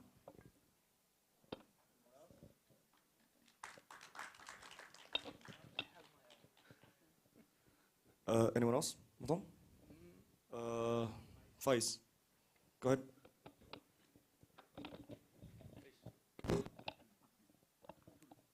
Yes, thank you, Abdul, for your questions.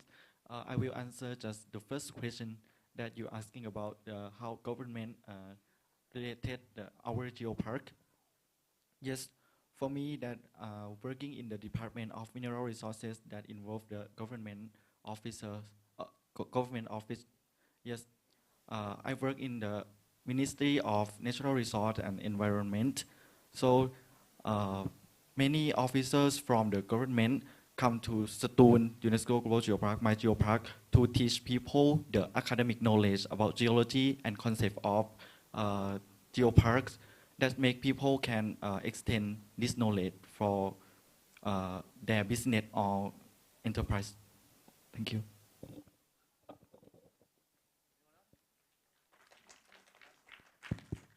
Anyone else? So one more.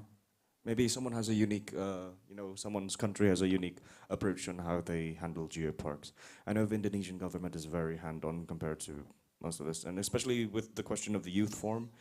Indonesia is very structured. We have 500 members, over 20, local geopark youth forums, all with one central national secretariat. I know that it's not the same in other countries, so if anyone has any different stories on what it's like in their hometown, perhaps. Hotaru? Or anyone?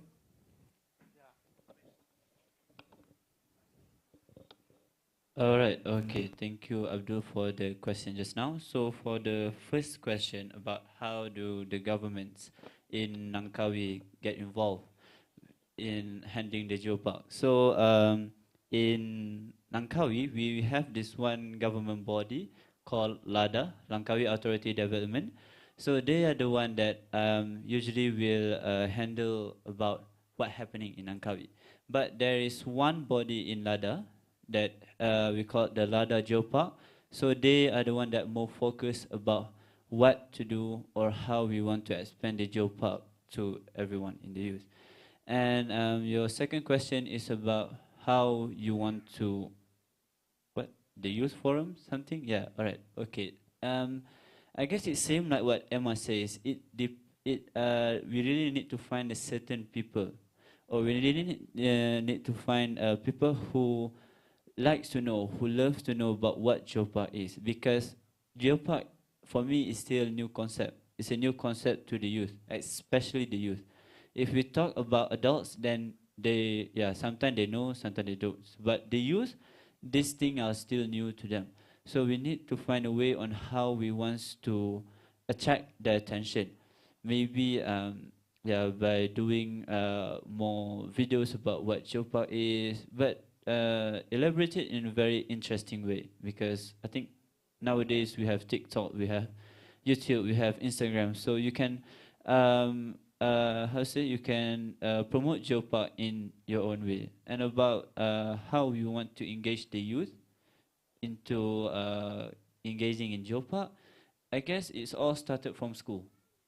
For Langkawi, we are doing a Geopark and school relation, where we will go to every school in Geopark, and then every school in Langkawi, primary school, high school, we will go there, and then we will promote. We will tell them about what Geopark is. Yeah. So the place that you are now is a Geopark. So how can you contribute to the Geopark is? Yeah. Even though maybe not all of them will understand, but if you can find a bit or just 1 or 2% who show interest in knowing about what Geopark is and want to preserve the Geopark, I guess that one is enough. Yeah. For me, to start engaging the youth in Geopark, it's all started from school. Yeah, from school, and then give the school body make a Geopark club. Yeah, so that if anything or any program with Geopark, you can ask this school, right, you can come and then you can do this Geopark and then you can spread it to your friends. Yeah, I guess that is how Langkawi do. Yeah. Thank you. All right, thank you for that, for the answers to everyone who answered. I think we've really shown that there's a wide range of differences in, on how situations are in each geoparks. Right now,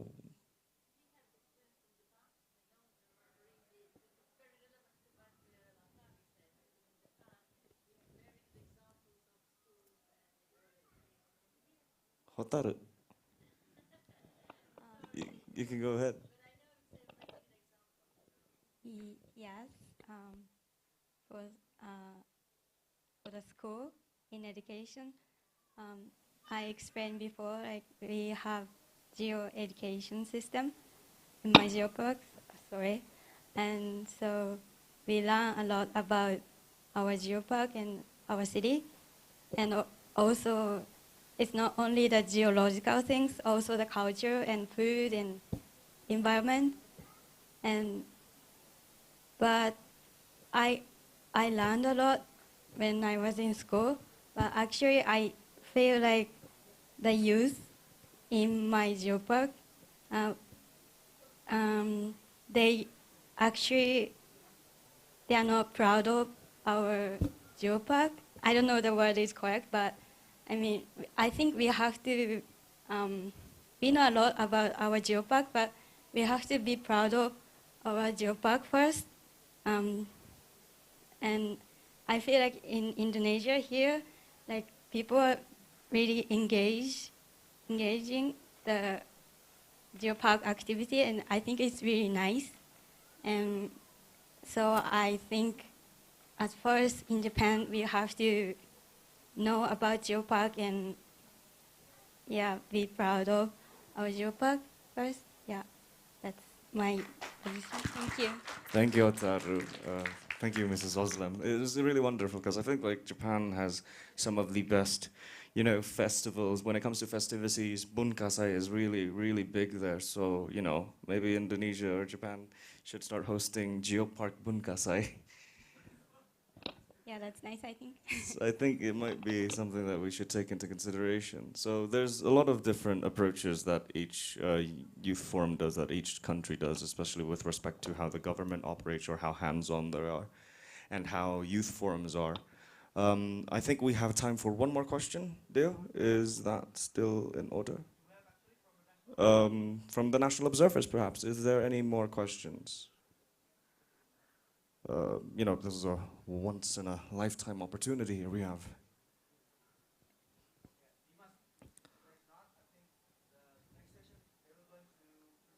All right, yeah, next session is the National Observers' turn. So we have representatives from the UNESCO Global Geoparks in Indonesia, so we will be hearing from them shortly. But before that, I would like to invite everyone to give another round of applause for our excellent speakers for today.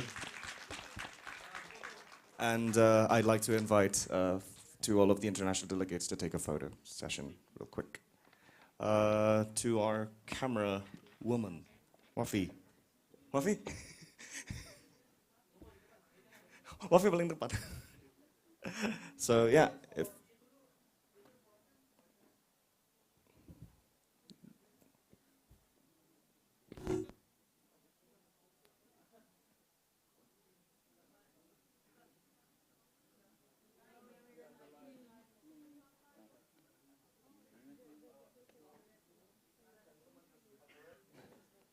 di blok, nah mantap. Yowes.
Oh iya, jangan lupa kirim ke Mrs. Oslam draft charternya. Yang kau itu kan?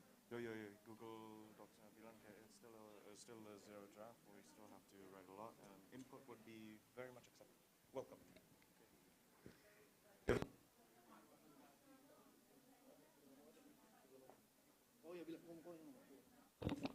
Okay, so for the last session before we go to lunch, I would like to call the national observers to who have been chosen to present.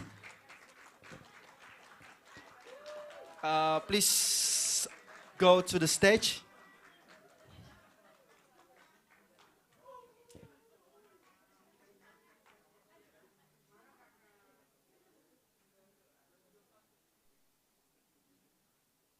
Right, very good. So we have 6 presenters that will try to share their geoparks and youth activities during their things in the youth forum in the own respective geoparks.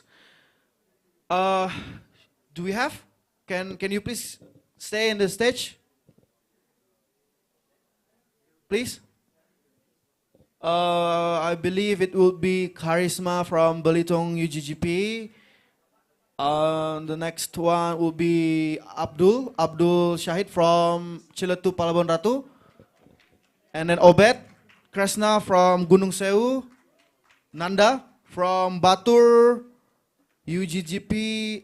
Habib from Rinjani. Kang Habib, do we see him here? Okay, good. And Amrin, just stand on the stage, that's fine. I will present on behalf of the Toba, but just stay in the stage. That's fine.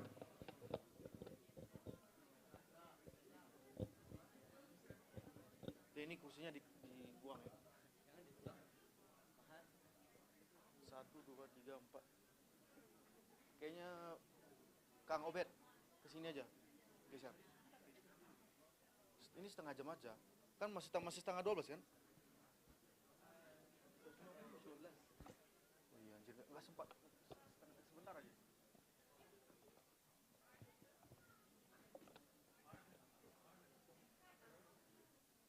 Oh itu, silau ya? Yuk, gue bilang. Apa? Itu cuma formalitas kita buat yang charter atau charter. Nanti bisa di-continue kan? Kita continue sampai tanggal 17 betul. Betul. Oke. Oke. Wow. Alright.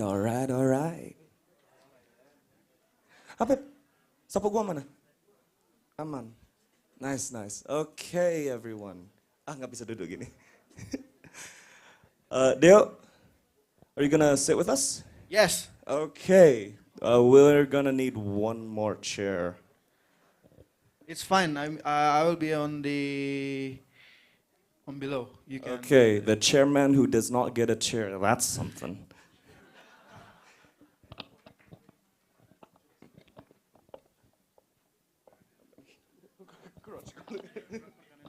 Okay. Hello, everyone. My name.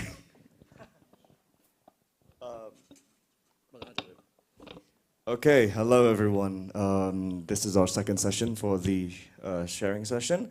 It'll be us with Indonesian representatives now, the national observers. These are representatives of the 6 UNESCO global geoparks that are designated, the 6 Indonesian geoparks that are designated as UNESCO global geoparks. With me, I have the representative from the Belitung UNESCO Global Geopark. We have Charisma Rianditya. If you can stand up and just wave, give everyone in the Zoom and live a little wave. That's lovely. From the Toba Caldera UNESCO Global Geopark, we have Ambirin Simbolon. If you could stand up. Lovely. From Gunung Sewu, we have Mr. Obed Kresna, our vocalist superstar from last night, if I heard anything. Maybe we can get him to sing a little. From Batur, we have Imade Prenawa Sida Nanda. Oh, Nanda, it's lovely to see him again. Nanda has worked hard to make this event possible, so, an extra round of applause for him. From Rinjani, I have my own boss here with me, Muhammad Habib Rahmat Hidayat. Just for context, even though I'm the Secretary General of the Indonesian Geopark Youth Forum, I'm technically the Director for Education, Research, Education, and Innovation in the Rinjani Geopark Youth Forum. So he's my boss. But over here, I'm his boss. And from Ciletuh Pelabuhan Ratu, we have Abdul Syahid Mustikul Fajar. So we have these extraordinary people with us here tonight. I mean, today. And we're just going to have a bit of chat. They have presentations prepared, if I'm not mistaken. So they'll have presentations, and then we'll just have, you know, a little chat, see what they're up to. I haven't been to Rinjani in a while, so I honestly don't know what to expect here. First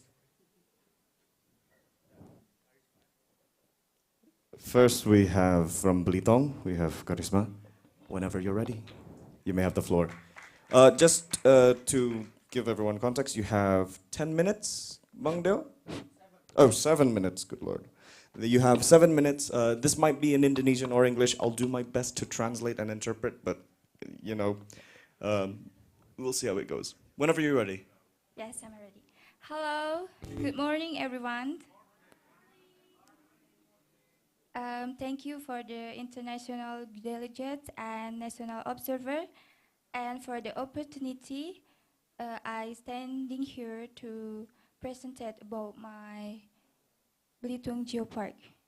Before that, I have something for you. Wait for a second.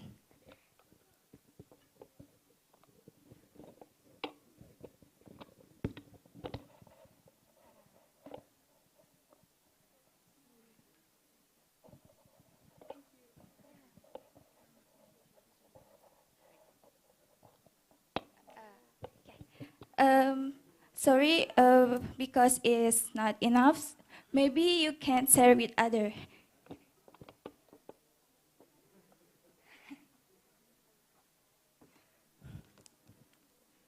Okay, next slide, please. Okay. For your information, guys, Belitung joined UNESCO Global Geopark in 2021.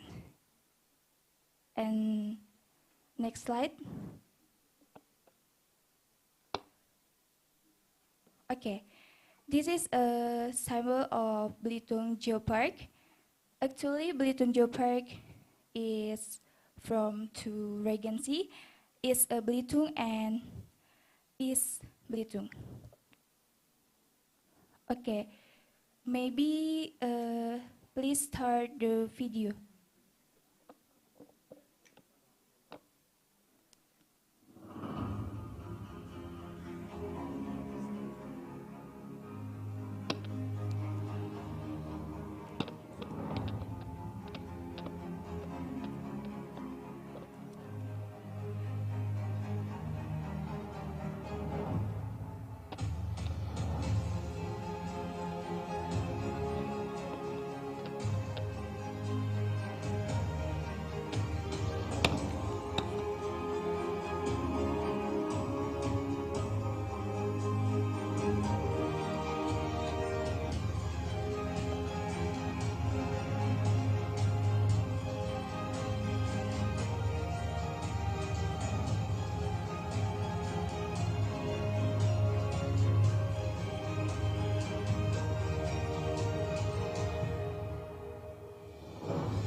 Okay, next slide. Actually, Belitung has 3 geological heritage of international value at UNESCO Global Geopark, recognized by UNESCO through the IUGS assessment. They are first, tin mineral heritage, second, textiles, and the third is through granite landscape. Next slide, please.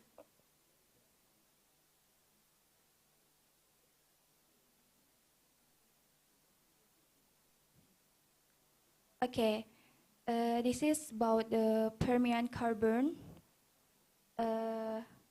located in Namsalu open pit.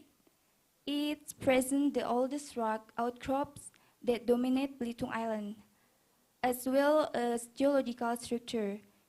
It was the largest open pit tin mining in Southeast Asia. The rock display Kelapa Kampit Formation, age about 300 million years old. Next slide. Okay, and the second is landscape Tor granite. The world-class geological heritage of Belitung Geopark is the Tor granite landscape. You can see from the picture. And this formation can be found in the northwestern part of Belitung Island throughout the coastal plain. They were discovered on Belitung Island, which is part of the Australian crop field, and are distributed in about 18 until 19% of the world. Next slide.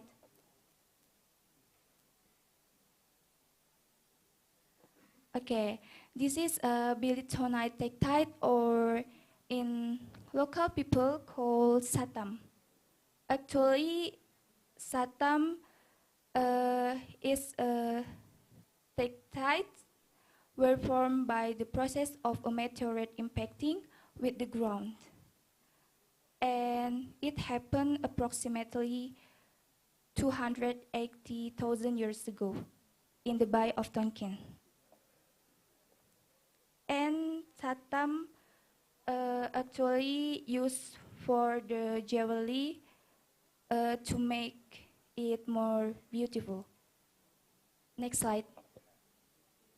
Okay, Belitung has biodiversity. They are in the first picture.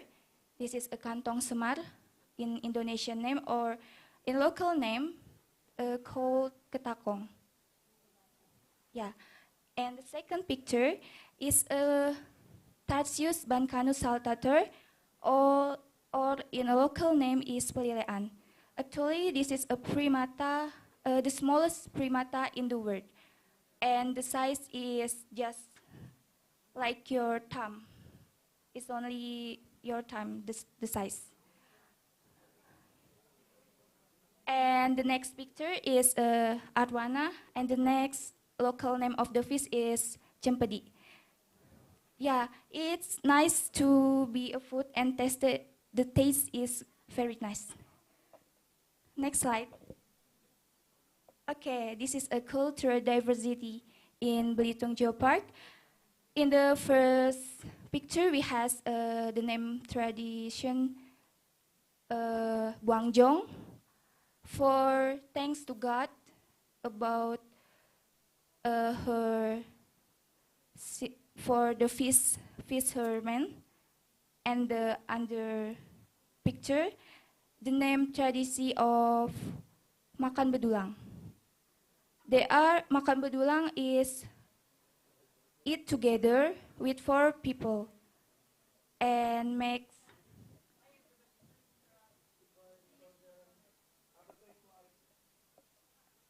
okay. And the middle picture, the tradition name is Malas Tahun. And the next picture is Beripat Bedegong. And the under picture, this is the traditional food from Belitung, name is mie Belitung. I think if you visit Belitung, I recommend it to try this food because the taste is very nice and so good. Okay, next slide. Actually, Belitung has 24 geosites. Next slide. Okay, there are geosites in Belitung, and you can see on the screen. Next slide. This is same. And next slide. And this is geosite in Belitung Timur Regency, or East Belitung Timur. Next slide. Okay, next slide. Okay, Belitung has a transformation ex-quarry into green economy. This is Namsalu open pit I explained before. And next slide. Okay, this is about the initiation program for I and my friends in Belitung Geopark. The name is Ilmuwan dari Desa, or Biliton Underground Movement Initiative, or it's called BUMI. Actually, this program not longer time open recruitment for the member. Next slide. Maybe this is about the program or background why me and friends make this program, because it's inspired by local knowledge of the community towards nature and its ethnic. This program is the first way to achieve the development that is in favor of nature and society, starting from the soul of the people and indigenous people. Okay. Thank you. I think that's all. Thank you for your attention. All right, thank you from Karisma from Belitung. Next, we'll be hearing from the representative of the Toba Caldera UNESCO Global Geopark, to Bro Albirin. Whenever you're ready. Okay, thank you for time to me. To this presentation, I am give to me brother Emmanuel Silai because I don't speak English. Okay, please. Bahasa Indonesia juga nggak apa-apa mas sebenarnya. Gak apa-apa, bahasa Indonesia aja. Nggak apa-apa. Kan gue yang terjemah. Okay, yaudah. Yeah, so I just want to introduce him again. See, Amrin is the chairperson for Toba Caldera UNESCO Global Geopark Forum. He's my boss, but for now, I am the boss. Okay, thank you. Please view to slide.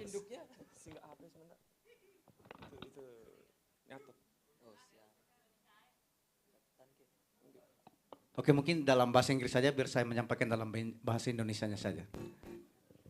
Siap. Apa slide-nya bahasa Inggris supaya. Oh.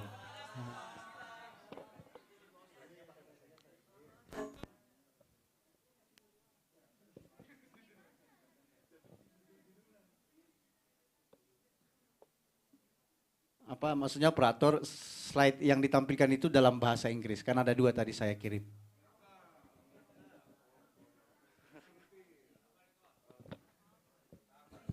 If the technicians can open the English presentation, that would be lovely.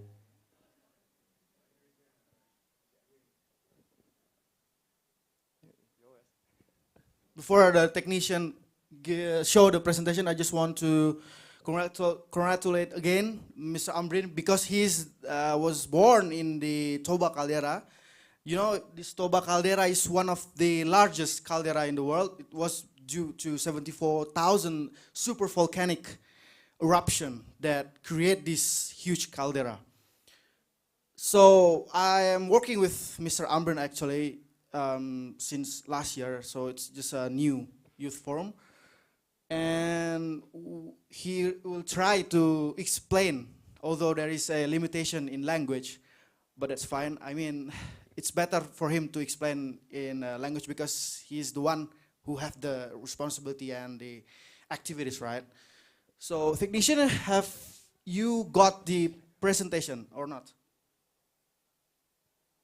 Tadi kirim 2 ya, Bang? Iya, 2. Ada 2 tadi. Hah? Ada 2 file. Kok nggak ada ya? 3 malah ya. 1 dalam bahasa Inggris, 1 dalam bahasa Indonesia. Oh ini Bang. 1 lagi PDF ya? Mana ini teknisinya? Dani tadi mana Dani? Maybe Dani or Dora. Can you help the technician? They said that. What? Okay, yeah, okay. Maybe we can switch. Correct. Okay. Yeah, switch. All right. If that's the case, technicians, is it okay if we switch? Can we get a thumbs up? If we can switch to the one after, which is the delegate. Where delegate? The representative of Gunung Sewu. Is that possible, technician? Okay, if that is the case, to the representative of Gunung Sewu, Mr. Obed Krishna, you may have the floor. Thank you. Presentasinya nyanyi ya, Pak? Di hati ini hanya Gunung Sewu. Hello everyone, my name is Obed Krishna. My Instagram account name is also Obed Krishna. Same with Wafik from Langkawi, I also use a lot of translation, so just wait for my instruction to next. I'm from Gunung Sewu, and I will not tell you about geological fact or historical fact, because I want to tell a story about Gunung Sewu for you. Nice. It's like a poetic. Right, back to the mid of 18. It's not Che Guevara. It is Franz Wilhelm Junghun.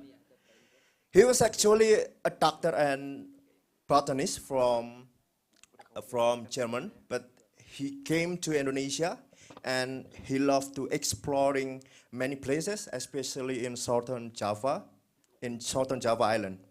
And obviously and unfortunately, he died in 1860, and hopefully he lifted to the heaven. Next. Yeah. That's the animation of Lifted to Heaven. But his work is external because he created many paintings about Gunung Sewu. He painted two works, Gunung Sewu and also Rongkop. And his book, which published in 1855 or 54, was the initial marker of the later famous Gunung Sewu.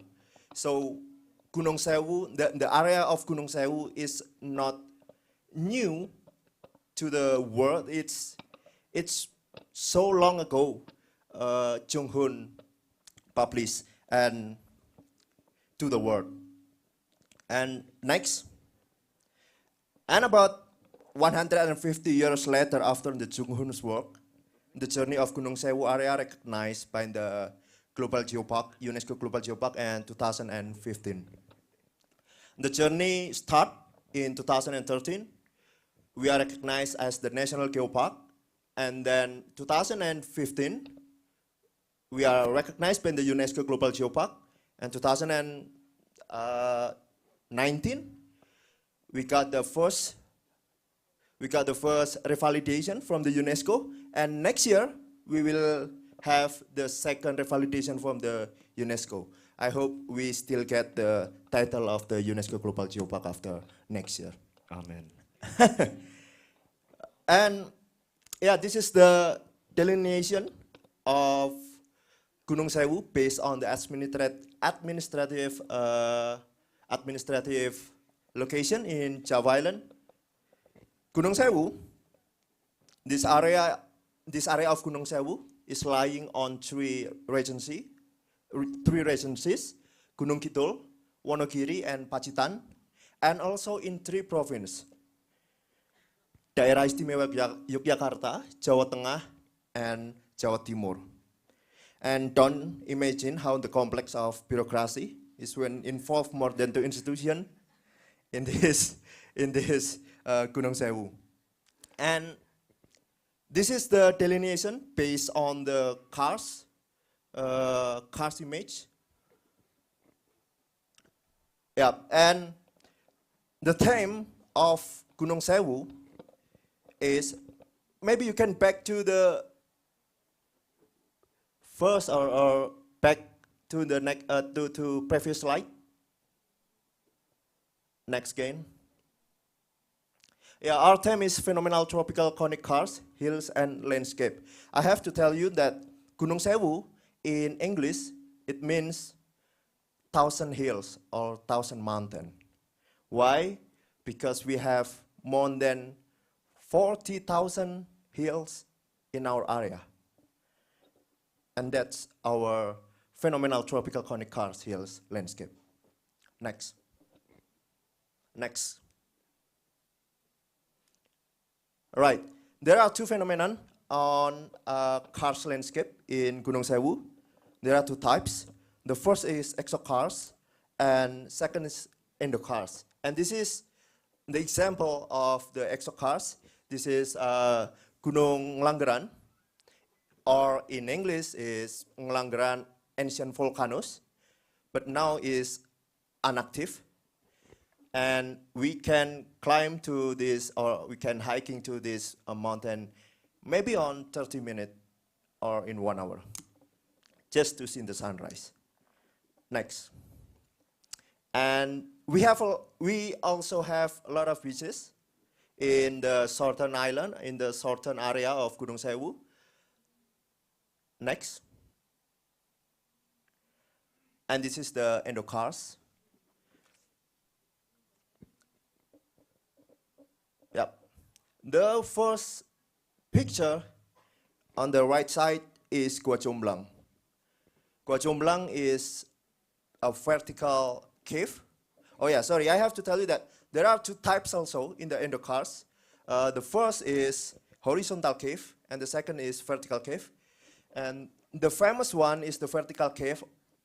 The name is Gua Jomblang. Gua Jomblang is a special interest tourism.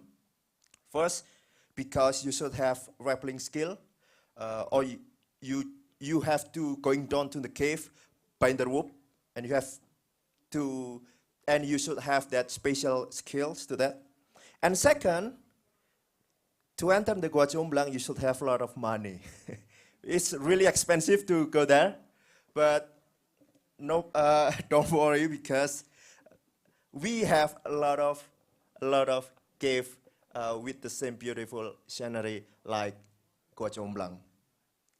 In the second, or in the left side, is the Gua Gong in Pacitan. You can see the stalactite and the stalagmite. It's the same or not? Stalactite and stalagmite. And you can find it in Gunung Sewu. Right. Next. One of our cultural heritage is Rinding Kumbang. This is a traditional musical arts using bamboo and wood that can be found in our karst forest. And the lyrics, they have lyrics also. The lyrics of the song tell about nature, flora and fauna, and a prayer for Gunung Sewu. Because actually in our area, the old or the ancient religion is like they pray to the trees, they pray to the stone and so on. Next. Are you gonna sing it for us? No. Next. Yeah. And one of our geosite, Ngelanggeran, ancient volcano, won world's best tourism village in 2021, or best tourism village in 2021 from the World Tourism Organization under the United Nations, because their impressive implementation of community-based tourism. You can see that they could manage the Ngelanggeran ancient volcanoes tourism. They built like a lake. What is in English? Danau buatan. Artificial lake. Artificial lake. Artificial lake. And they also empowering the local community, all the local citizen to be the one or to plan with the tourists. And the local the local citizen, I'm sorry, the local citizen teach the tourists how to make a chocolate, because in Ngelanggeran they have a lot of chocolate trees. They teach the tourism, the tourists, and also many things. You can also be taught to play gamelan or our traditional music. Next. And one of our activities, youth activity in Gunung Sewu, is help Geopark goes to school. The youth communities build Geopark corner in some school, in some high higher school in Gunung Kidul, in Pacitan, also in Wonogiri.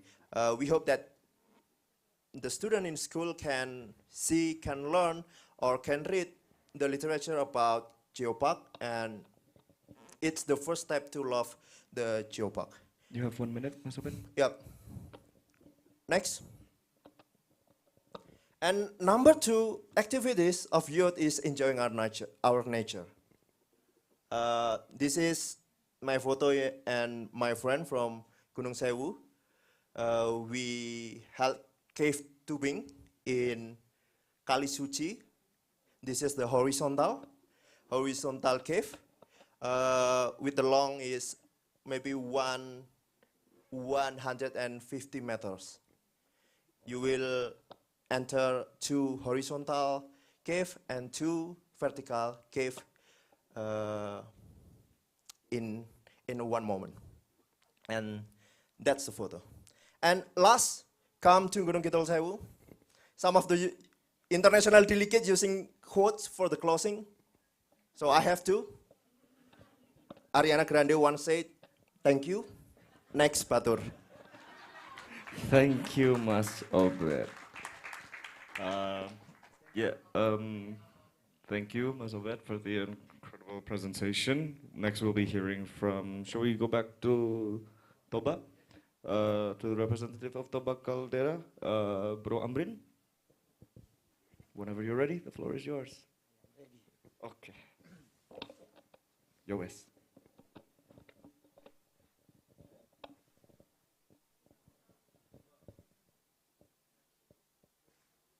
Oke, terima kasih. Saya akan menyampaikan dalam bahasa Indonesia namun slide dalam bahasa Inggris. Perkenalkan, saya Amrin BW Simbolon. I am from Caldera Toba. Horas. Horas.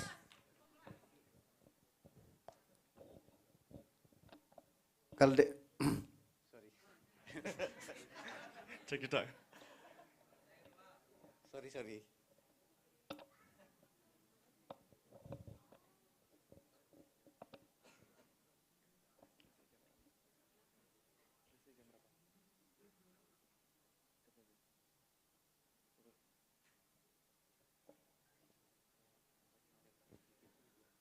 Kaldera Toba adalah kaldera terbesar di dunia yang terbentuk melalui volcano tektonik eksplosif. Diketahui Gunung Toba pernah meletus selama 3 kali dengan kurun waktu yang cukup lama.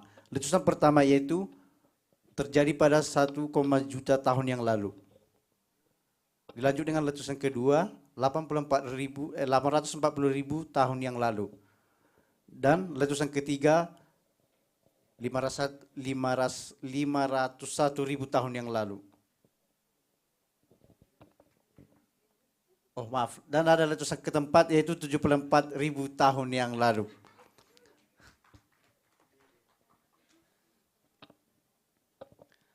Dari hasil letusan volcano tersebut terbentuklah namanya kaldera Toba dan Pulau Samosir. Di dalam kawasan kaldera Toba terdapat 16 geosite. Yang pertama, geosite pertama itu terdapat di geosite Sipiso-Piso, terdapat di Kabupaten Karo. Perlu diketahui kaldera Toba itu secara administrasi pemerintahan itu disentuh oleh 7 kabupaten. Jadi geosite ini tersebar di beberapa kabupaten yang terdapat di kawasan Toba, salah satunya itu geosite Sipiso-Piso yang terdapat di Kabupaten Karo. Berikutnya geosite Silalahi, Sabungan yang terdapat di Kabupaten Dairi. Berikutnya geosite Haranggaol yang terdapat di Kabupaten Simalungun. Berikutnya geosite Sibaganding yang terdapat juga di Kabupaten Simalungun. Geosite Taman Eden terdapat di Kabupaten Toba Samosir. Geosite Situmurun terdapat juga di Kabupaten Toba Samosir. Geosite Huta Ginjang terdapat di Kabupaten Humbahas atau Humbang Hasundutan. Geosite Muara Sibandang terdapat di Kabupaten Taput atau Tapanuli Utara. Lanjut, geosite Sipinsur terdapat di Kabupaten Humbahas atau Humbang Hasundutan. Geosite Huta Tinggi Sidihoni terdapat di Kabupaten Samosir. Geosite Pusuk Buhit terdapat di Kabupaten Samosir. Geosite Tutuk terdapat di Kabupaten Samosir. Geosite Balige terdapat di Kabupaten Toba. Geosite Bakara Tipang terdapat di Kabupaten Humbang Hasundutan. Geosite Tele Efrata Sihotang terdapat di Kabupaten Samosir. Dan geosite Simanindo Batuhoda terdapat di Kabupaten Samosir juga. Di antara kabupaten yang menyentuh kaldera Toba itu yang memiliki geosite terbanyak itu adalah geosite Kabupaten Samosir atau Pulau Samosirnya itu yang berada di tengah Danau Toba itu sendiri. Di situ terdapat 16 geosite. Nah, di kawasan kaldera Toba itu didominasi oleh suku Batak. Namun terdapat 4 etnis Batak yang mengelilingi kawasan Danau Toba, salah satunya yaitu etnis Batak Toba, dilanjut dengan etnis Batak Simalungun, dilanjut dengan Batak etnis Karo, dan Batak etnis Pakpak. Ini merupakan etnis Batak yang hidup atau melakukan peradaban keturunan dari marga-marga sampai situs sejarah masing-masing. Kalau di Toba itu disebut Tugu Marga atau lambang dari mana dia berasal. Ini yang merupakan etnis yang berada di kawasan Danau Toba.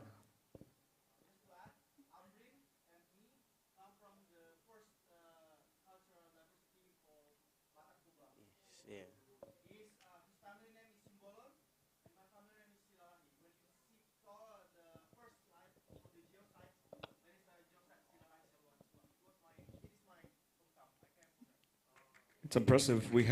So there is a geosite named after our chairman.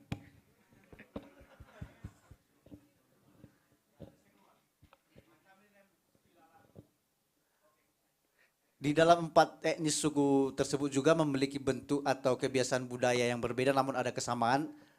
Yang perbedaan yang paling terlihat mungkin dari bahasa, pakaian juga ada perbedaan, ini sangat jelas. Tapi kita satu subetnis semua itu Batak. Mungkin itu untuk cultural diversity-nya. Next. Oke, kita lanjut biodiversity-nya. Keragaman flora dan fauna di kawasan Danau Toba. Untuk fauna, adanya bangau putih. Mungkin next. Oke. Kingfisher, berbagai jenis burung, orang utan, tapanuli, dan lainnya. Serta di dalam Danau Toba terdapat ikan khas Batak ya yang hanya ada di Danau Toba, itu namanya ihan Batak. Ikan emas peliharaan masyarakat yang juga merupakan sektor ekonomi dari Karamba atau merupakan kegiatan ekonomi masyarakat dari kawasan Danau Toba. Nah, ini merupakan beberapa jenis fauna yang ada di kawasan Danau Toba itu sendiri. Namun yang paling khas di sini yang hanya ditemukan ada di air Danau Toba itu yaitu ihan Batak. Ini gambar yang paling pojok ini. Ini hanya mungkin di kawasan air tawar Danau Toba Indonesia, kita hanya bisa menemukan ini di kawasan Danau Toba saja atau di perairan Danau Toba saja.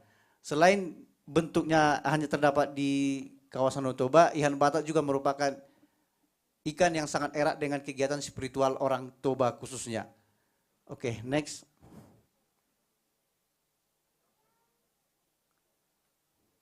Adapun flora ialah berbagai macam jenis sayuran, buah-buahan, dan lainnya. Ini merupakan jenis flora yang merupakan juga sektor ekonomi atau kegiatan pertanian di kawasan Danau Toba yang menjadi mata pencaharian dan juga ciri khas dari kawasan Danau Toba. Namun yang paling khas di sini, mungkin di daerah lain juga tumbuhan ini ditemukan, yang paling khas dari kita Danau Toba adalah andaliman.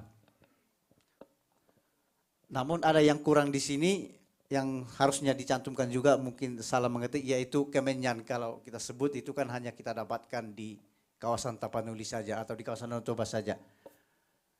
Jadi inilah beberapa jenis keragaman flora yang ada di kawasan Danau Toba. Ada jeruk, andaliman, kopi, mangga. Mangga di kawasan Danau Toba juga itu memiliki keistimewaan. Dia beda dari mangga yang lainnya, mungkin di kawasan Jawa atau ke Pulau Sumatera lainnya. Ada istilah di Danau Toba itu menyebut mangga itu mangga udang. Dia lebih kecil. Kalau teman-teman itu datang ke Parapat itu biasanya banyak itu dijual di pinggir jalan. Dia lebih kecil, lebih manis, dan lebih berserat dia. Dan itu paling khasnya bisa kita dapatkan itu di Muara Sibandang. Kalau teman-teman nanti datang ke Danau Toba, itu juga merupakan titik geosite-nya kaldera Toba. Oke, next.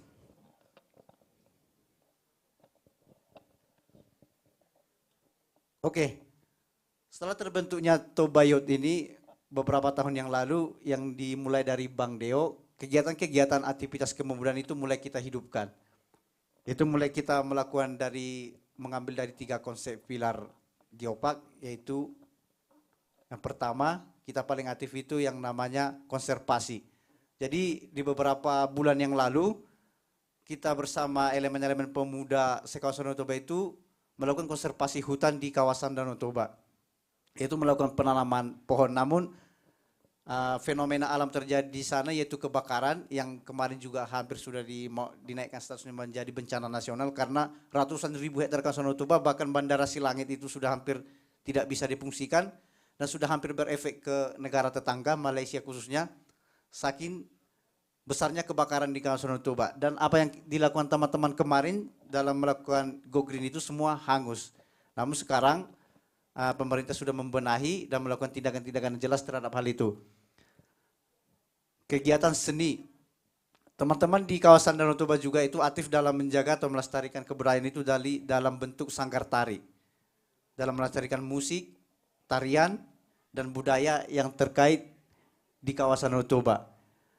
Nah, dalam hal pelestarian budaya, pemerintah kawasan Danau Toba itu sangat supporting, sering melakukan festival-festival yang berbau etnis budaya untuk mengkolaborasikan beberapa hal etnis-etnis yang ada di kawasan Danau Toba untuk ditampilkan dan juga dilestarikan. Nah, satu hal yang perlu saya sampaikan, khususnya kehadiran Toba Kaldera Geopark Youth di kawasan Danau Toba itu sangat diterima teman-teman pemuda di sana. Beberapa bulan yang lalu kita diterima oleh pemerintahan, terlepas dari badan pengelola, khususnya khususnya itu pemerintahan pemuda olahraga, Kapolda Sumut, dan juga beberapa bupati sudah mengatensi bahwasanya Toba Kaldera Geopark Youth kedepannya akan sama-sama dibina dan ini merupakan akan menjadi sebuah wadah untuk menjalankan konsep Geopark di tataran pemuda untuk melestarikan dan menjalankan 3 pilar tersebut. Ini tentu sangat kita apresiasi. Dan itu juga dipertegas dari keberadaan Geopark itu dari arahan Bang Deo yang dimana kita sudah melengkapi semua administrasi sebagai organisator daerah dari semua aturan, tata tertibnya, sistemnya, bahkan ADRT-nya itu semua sudah tertulis rapi dan sudah disetujui BP. Makanya walaupun Toba Kaldera Youth itu hanya masih beberapa tahun di kawasan Danau Toba, tapi dia sudah menjadi cukup diterima. Itulah sedikit yang bisa sampaikan dengan Toba Youth. Thank you, Horas. Horas. Thank you. Sorry, let me just. Thank you to the representative of the Toba Kaldera UNESCO Global Geopark. Sorry, give me a second. Yeah, thank you very much to Bro Amrin. I might want to sort of translate a bit that last bit that I think we need to keep in mind. Many of the Geoparks Youth Forum in Indonesia, a lot of them are either have completed or are on the way of finishing sorting out the legal status of their organizations. A lot of Indonesian Geopark Youth Forums have, statuses as either non-profits or non-governmental organizations. A lot of them are a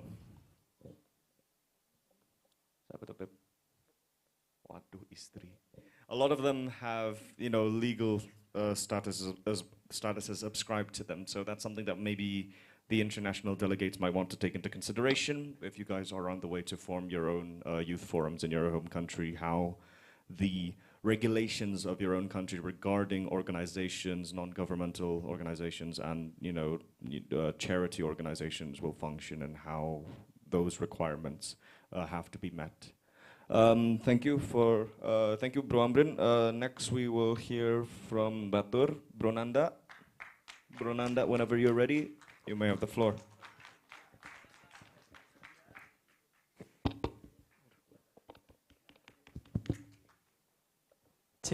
Okay, hello everyone. My Hello, name is Nanda. Madi Pranawasidananda. I'm from Batur UNESCO Global Geopark. Okay, this is the picture of Batur UNESCO Global Geopark. Next, please. Okay, the profile of Batur UNESCO Global Geopark.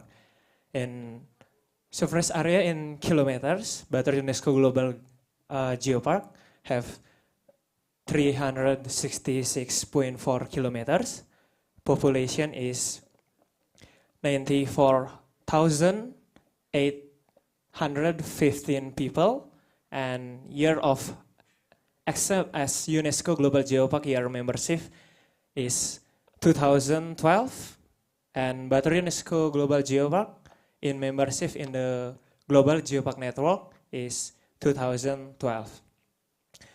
Number of administration area in Kintamani, there are 48 administrative villages within one Kintamani district. It is divided into 3 zones, namely 15 Corazon village, 15 Corazon village, 15 buffer zone village, and 18 development zone village. In contact person of Batur UNESCO Global Geopark is Mr. Ide Bagus Giri Putra, General Manager of Batur UNESCO Global Geopark. And email batur.geopark@gmail.com. In website is www.baturglobalgeopark.com. In social media, in Instagram @geoparkbatur. In Facebook is Batur UNESCO Global Geopark. Next. Diversity of Batur UNESCO Global Geopark. In geological diversity, we have 21 geosites, 3 geophytons, and 30 geofeature. In cultural diversity, we have World Cultural Heritage, Intangible World Cultural Heritage, Indonesian Cultural Heritage, Asian Bali Cultural Heritage, and local wisdom with universal Trihita Karana values. And biodiversity, we have Kintamani coffee, we have Kintamani orange, we have Tarumenyan, Kintamani dog, long-tailed macaques, and eagle Kintamani. Next. This is the picture about Kintamani dog. Kintamani dog and Asian are race endemic to Bali, Indonesia, which has been recognized by the world, has the character white fur, and is similar to a wolf. Okay, in overlapping, part of the Batur UNESCO Global Geopark are overlapped with other sites designated by UNESCO, namely cultural landscape of Bali province. The Subak system as a manifestation of the Trihita Karana philosophy. In the Geopark, there is also traditional dance, we call is baris dance, which is one of the 3 dance genders designated by UNESCO as 3 genres of traditional dance in the Bali. The collaboration among the management of Geopark, Cultural World Heritage, and Intangible Cultural Heritage will run well through coordination that is carried out all the times. The 3 stipulations given by UNESCO work in synergy, support each other, and strengthen one another. The picture, back please. The picture is number 1 is World Cultural Heritage. The name is Ulundanu Batur Temple. In picture number 2, World Cultural Heritage in Subak. And number 3 is Baris Dance, is Intangible Cultural Heritage. Next. Geological Heritage and Conservation. Batur is a window of the earth, displaying a formation of double caldera or caldera with caldera in left. Thus, year time influenced by the dynamic process of magmatis. Covering the other volcano caldera system in Indonesia, which is mostly influenced by caldera collapse and combination of tectonic and caldera collapse system. There are no additional new geosites since the last revalidation in 2060. Next. The success story of Batur UNESCO Global Geopark. Batur UNESCO Global Geopark Tourism Development Board established and launched since January and all. Next. This is the profile of Batur Youth Forum. Batur Youth Forum was formed in 2021, which has 47 members. Next. This Batur Youth program design, and in September is Batur UNESCO Global Geopark anniversary. We do geopark literacy, pottery, and SI. And the October is we do geopark to school and back school to geopark. In November is 2 webinar and geofield trip. In December is tree planting. Next. The activity has been done yang telah dilakukan. The first one is we launching drinking water. Is tourism manager Batur Geopark collaborate with Sun Energy to convert like water into drinking water. The name is Kintamani Geowater 7 Plus. By using reverse osmosis membrane pumps to filter metal ions, condense the water and use solar energy. Nah, this water to support access clean water for people in Kintamani. Next. Geopark to school, we explore nature and learn from nature, and then we post our activity in our social media. Next. And the last is geofield trip. We visit the geosite, geological diversity of the geopark, and to invite it, participating it, and pre-visiting it. Next. Oke, matur suksema, terima kasih, and thank you. Okay, thank you.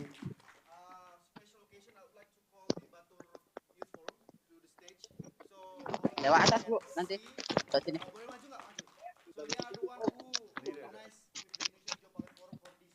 Yeah, if they can just stand up, I think that would be enough. Round of applause. Berdiri aja nggak apa-apa. Biar kita lihat semua.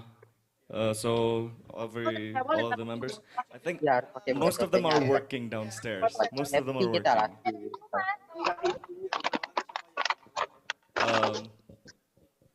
Okay, the Batur, the first one is Tasya. Hello, Tasya, and then is Lalita, and then is Nadia. Halo Mas Obe. The boy is Ardika, and then with Weda. Batur, just to preface before we get to the next one, Batur UNESCO, the Batur Geopark Youth Forum has a very interesting story. It's very different. I hope we can get back to it later. But just to clarify, all of them are actually high school students, and they are actually part of the Student Representative Council. So the Batur Geopark Youth Forums are all just members of a Student Representative Council from one high school. So this was literally an initiative from one high school, and it's now starting to spread across the Geopark area. And hopefully, this is just the start of their journey, but let's give them a round of applause. Hopefully, in the future, they have a long journey ahead of them. Next, we will be hearing from the representative of, if I can get this opened on time, all right, my boss. From representing the Rinjani Lombok UNESCO Global Geopark and the Rinjani Geopark Youth Forum, we have Muhammad Hafid Rahmat Hidayah. Oke, baik. Assalamualaikum warahmatullahi wabarakatuh. Terima kasih sebelumnya untuk Bang Dio dan Dimas dan panitia yang sudah memberikan kesempatan bagi perkumpulan Youth Forum di baik nasional maupun internasional. Di sini saya akan menyampaikan dengan bahasa Indonesia dan nanti Dimas yang akan ya, suka keselio lidah saya.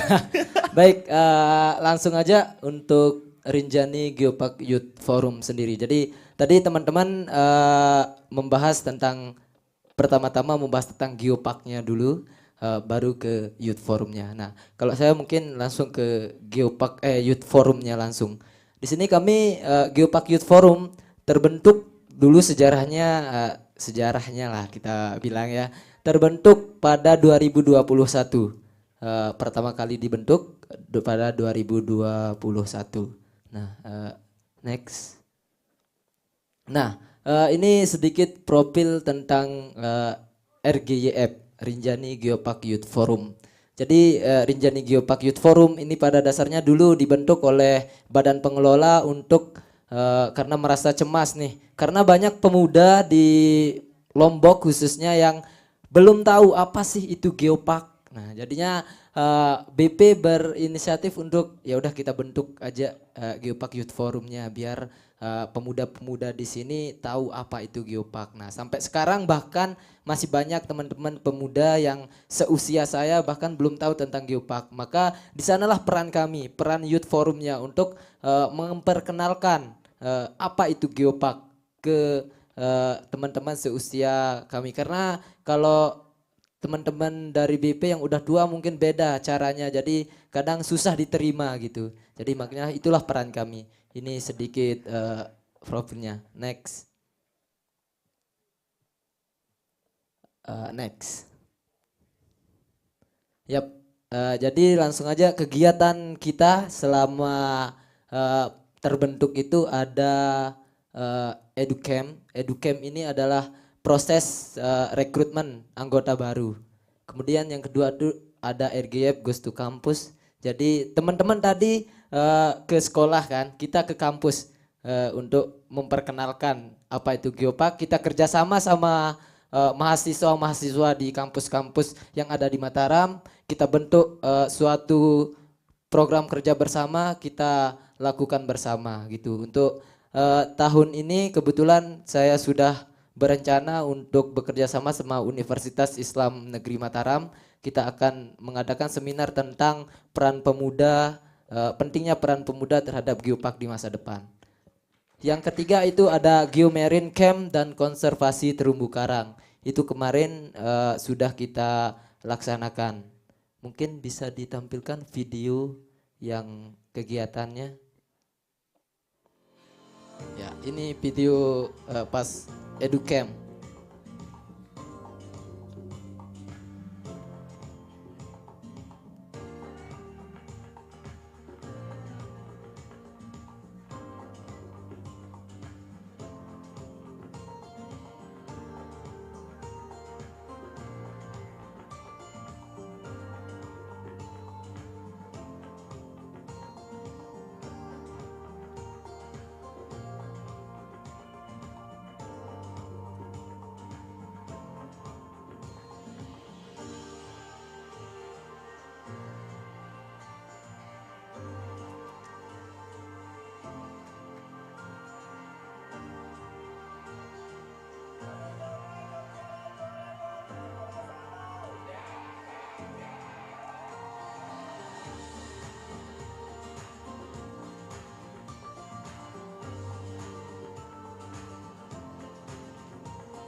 Cik, oke. Jadi itu sedikit gambaran kegiatan kita di Youth Forum Rinjani. Tadi itu adalah proses educamp, rekrutmen. Jadi di educamp itu kita main-main, senang-senang sambil belajar tentunya. Di sana kita kasih materi tentang geopark, 3 pilar geopark, konservasi, edukasi, dan ekonomi berkelanjutan. Oke. Dan ini untuk kegiatan yang akan kita laksanakan ke depannya. Yang pertama ada Youth Educamp on Conservation and Climate Change Mitigasi, kemudian Youth Empowerment and Community Development Pornography. Jadi untuk Youth Educamp yang konservasi and climate change ini kita akan mengadakan kayak seminar dan juga kemah gitu. Jadi di seminarnya kita akan jelaskan tentang bagaimana kita akan menyelamatkan bumi dari perubahan iklim dan tentu ada sesi kemah rianya. Next. Dan ini juga yang akan kita lakukan di kedepannya ada Youth Shortage on World Class Standard Mountaineering. Jadi kegiatan ini kita akan memberikan pembekalan kepada pemuda, baik itu anggota Geopark, Youth Forum Geopark atau secara umumnya bagaimana cara-cara untuk pendakian gunung dengan baik dan benar, tentunya dengan standar kelas dunia. Kemudian ada yang terakhir ada mabar, istilahnya kan lagi gemar-gemarnya nih pada bilang mabar. Nah, main bareng, main dan belajar bareng RGYF itu. Dan yang terakhir mungkin ada video promosi. Gak bisa ya? Oke. Nanti bisa di-upload. Siap. Oke, matur tampiasih. Terima kasih. Itu aja dari Rinjani Geopark Youth Forum. Mohon maaf. Wassalamualaikum warahmatullahi wabarakatuh. Waalaikumsalam warahmatullahi wabarakatuh. Oke, dan terakhir kita akan lihat presentasi dari Ciletuh Pelabuhan Ratu yang diwakili oleh Bang Abdul Syahid Mustikul Fajar. Whenever you ready? Cik. Baik, bismillahirrahmanirrahim. Assalamualaikum warahmatullahi wabarakatuh. Sampurasun. Rampes. Ya, baik sebelumnya my name Syahid. I am from Ciletuh Pelabuhan Ratu UNESCO Global Geopark Youth Forum. Silakan.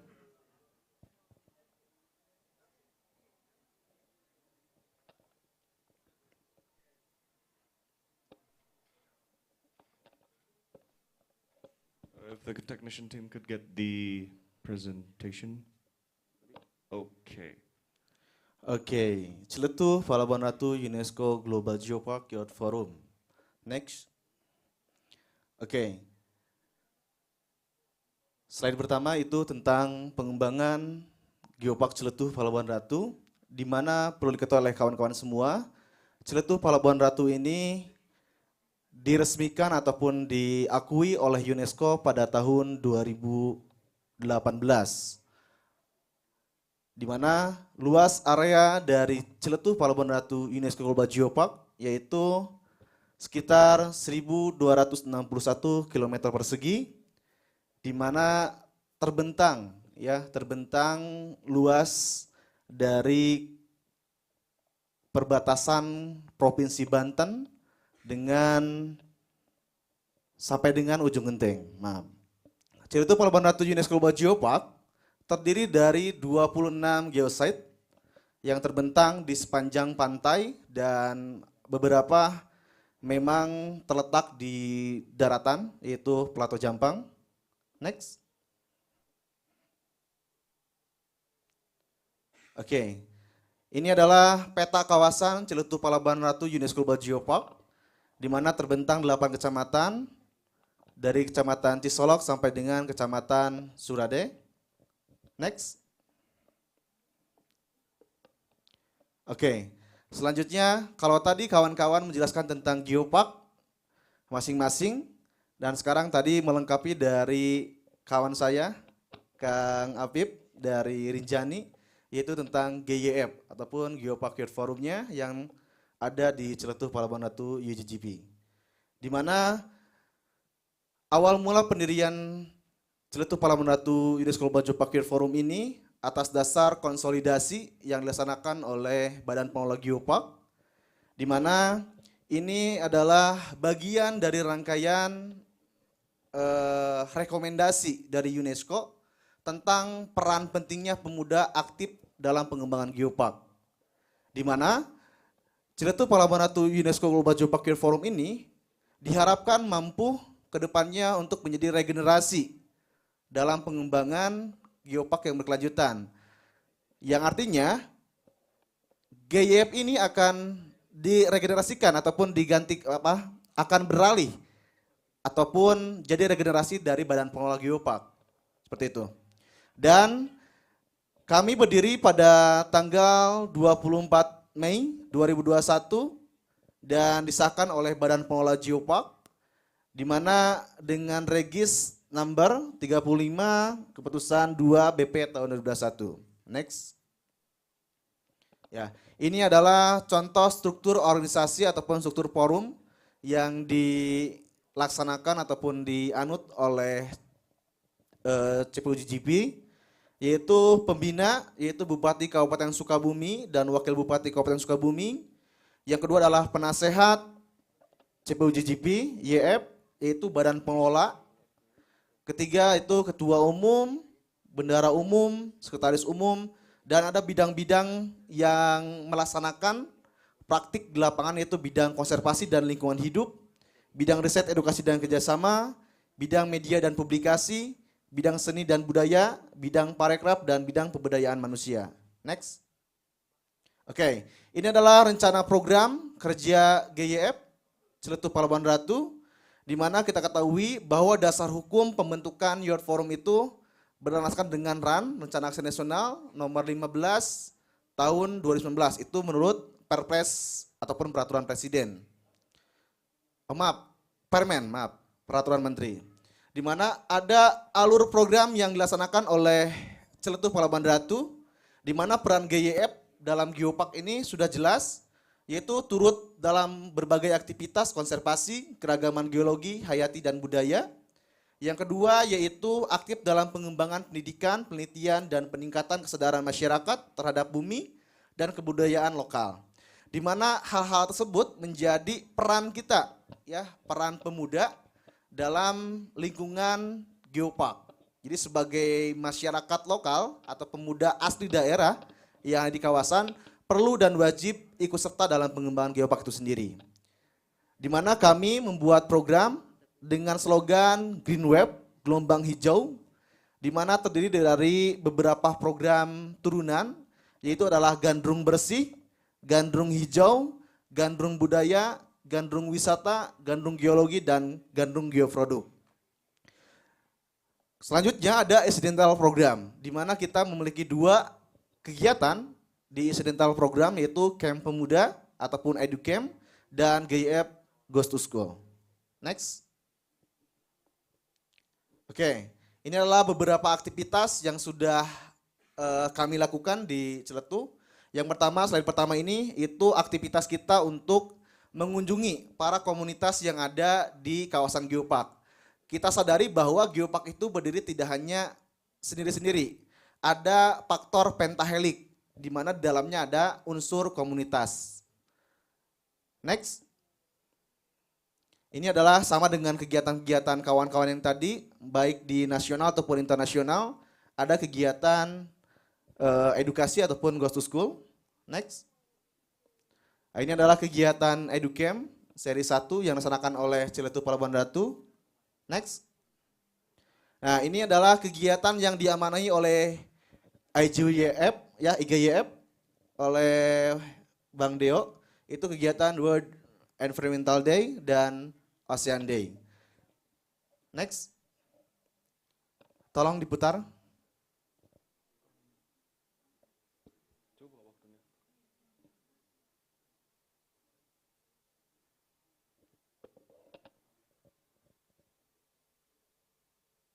Agak muncul ya?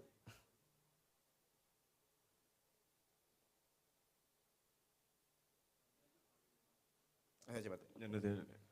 Oke. Next aja. Next.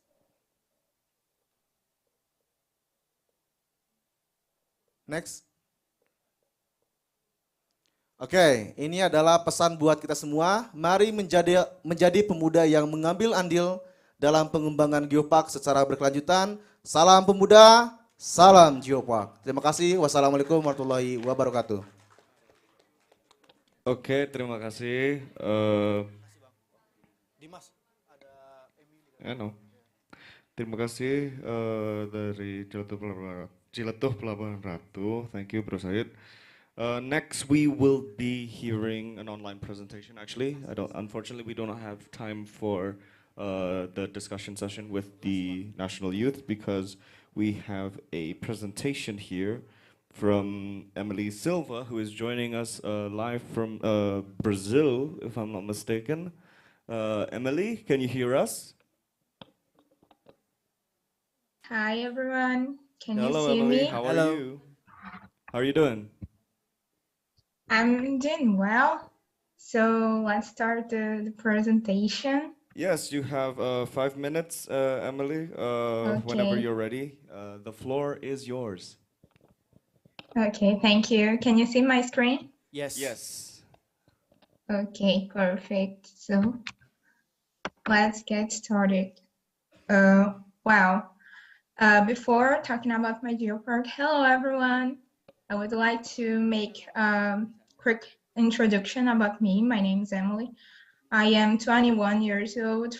I come from Brazil and I study languages and literature at Regional University of Cariri. My university is totally related to Araripe Geopark, and this is the reason I got involved with Araripe Geopark. So I started college in 2018.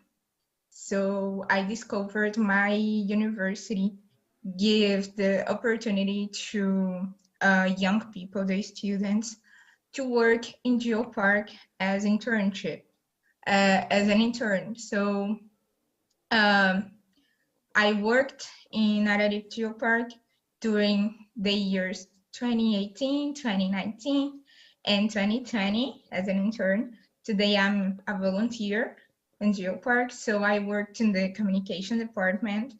And at the beginning, it was just, oh, I am going to Geopark just because of the extracurricular hours, but I discovered it was more than extracurricular hours because I have the opportunity to know more about my Geopark.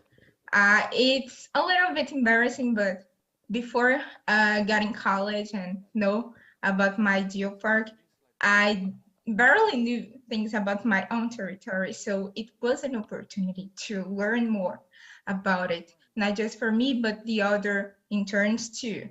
So, well, about my Geopark, these are some elements that represent my Geopark. Araripe mannequin, which is known by the population the Araripe little soldier because his red head is like a cap, and the fossils and the Cariri indigenous people that gave the name to our territory, Cariri. So Araripe Geopark became an UNESCO Global Geopark in 2006. It's the first UNESCO Global Geopark in the Americas and also in Brazil. Emily, sorry, I think your slide is not moving. Can maybe It's not moving? Yes, there's a technicalities. Can you get out from the full screen and then just scroll it out through this window? Because I believe when you share, just do that. Yes, correct. Yeah. Because if you do full Okay. screen, I think it's not being shared. Okay. Yeah. Now? No. Can you see it now? No, it's still in No? the Windows mode. Oh my God. I think you can just scroll the Yeah, just scroll it slides. like that, yes, yeah, correct. just like that. I think that works. Okay, perfect. There's no problem. So as I was saying, Araripe Geopark is the first UNESCO Global Geopark in the Americas and also in Brazil. Fortunately, this year we have two more UNESCO Global Geoparks in Brazil, the Canyon do Sul and Seridó. It's located in Ceará State. Okay, we have 9 geosites in 6 municipalities. The 9 geosites is open for visitation, but we have more than this. About one of the things I said before, the fossil is one of the things that bring people to here, besides the religion and the ecotourism. So we have a lot of dinosaurs, insects and fishes, fossils, the geoeducation.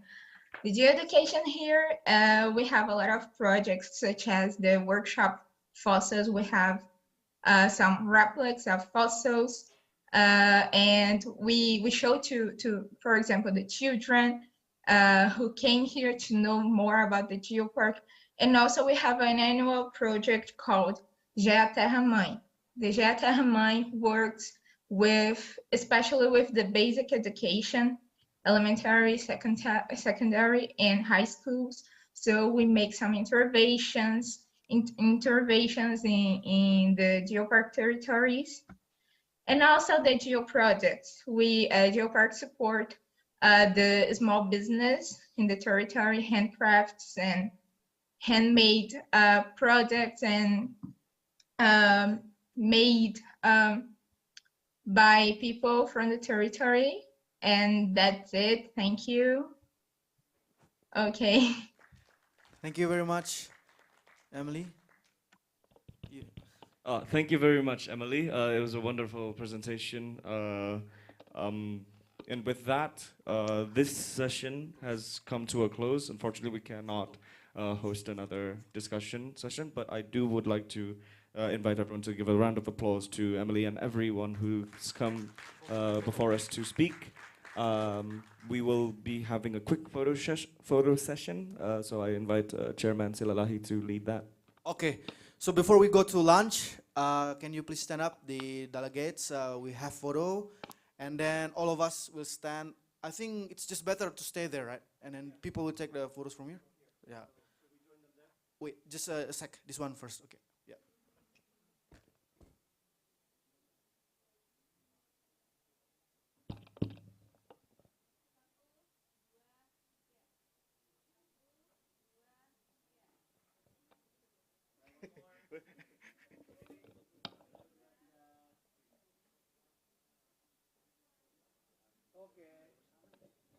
Okay. And last one, let's Let's sit all there. go downstairs. So all of the national observers that are speaking in front, ya kita semua turun, kita foto bareng. Any update? Any update? Mau di print nggak? Bisa nggak? Sempat nggak di print? Nggak sempat karena. Ya, Mbak, boleh zoom sini kita foto? Why? Nggak perlu akhirnya. Everyone, please gather central. Sorry? No, that's fine. You can stay there. Ya, Mas di depan aja. Batur Geopark Forum mungkin bisa join juga ya. Boleh tolong panggil semua? Bang panggilan sini biar semua kumpul. Habib, Mas langsung duduk deh. Kita soalnya udah mau lunch. Yuk, yang Batur masuk semua yuk. Yuk, biar foto. Yes, masuk semua. Yang IGWF juga masuk ya.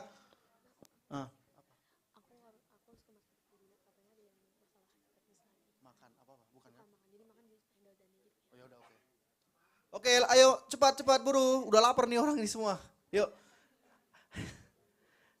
Come on. Duduk di sini semua. Jadi nanti foto dari atas ya. Langsung aja pilih langsung yang kosong duduk ya. Oke, good, nice. Ayo Raken, Dimas, sit down. Alright. Someone's mad. Kamu, yuk. Oke.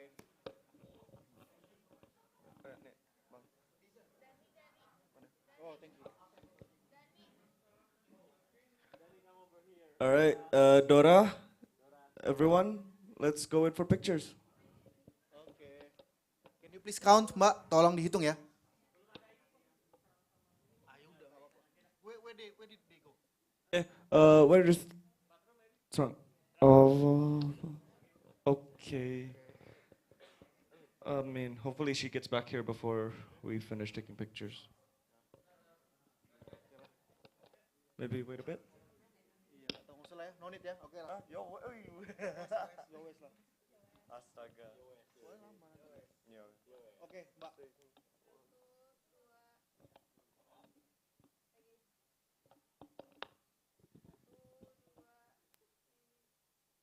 Oke, semua salam Geopark.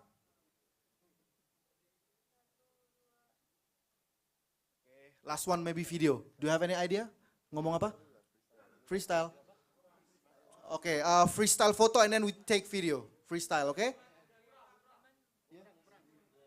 Motion wave. Right to left or bottom to, front to the back. Okay. Ini entah gini kali ya. Tapi dari depan ke belakang. Oke? Ombak. Ya, bikin latihan dulu. Mungkin Mbak kasih 1, 2, 3, kita coba tes.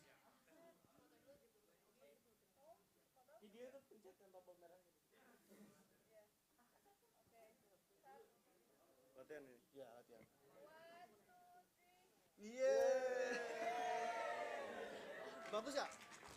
Bagus. Boleh one more maybe. Panjangan. Coba kanan kiri aja. Left to right bagus. Angkat tanganmu Shaggy. Mau gimana nih? Coba right to left. Okay, so itu front to back. Now right to left, okay? On my right, right to left. Yes, oke. Oke, Mbak, dihitung.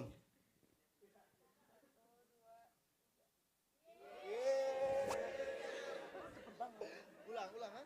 Ulang, atau gimana? Bagus. Bagus nggak, Pak? Oke, yang the last one, I will shout Youth for Climate Action, and then you shout in Geoparks. Yes. Okay?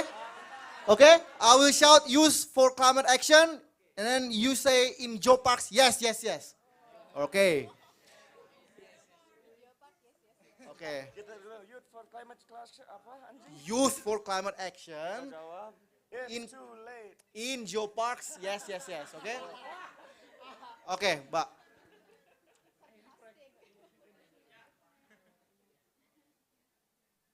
Dihitung. Youth for Climate Action, Geoparks, yes. Woo! Thank you. Yes. Now we have lunch. Oh yeah, thank you. Mau nambah lagi? Udahlah, cukup, enough. Thank you very much. Let's have lunch.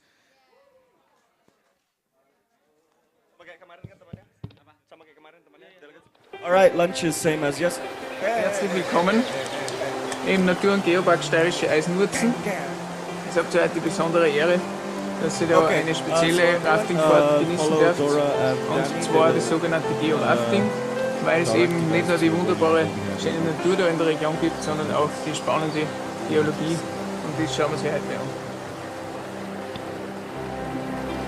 Ja, wie ihr seht, da sieht man dann schon langsam, dass sie die Salzer, wo wir unterwegs sind, immer tiefer eingrabt in das Tal.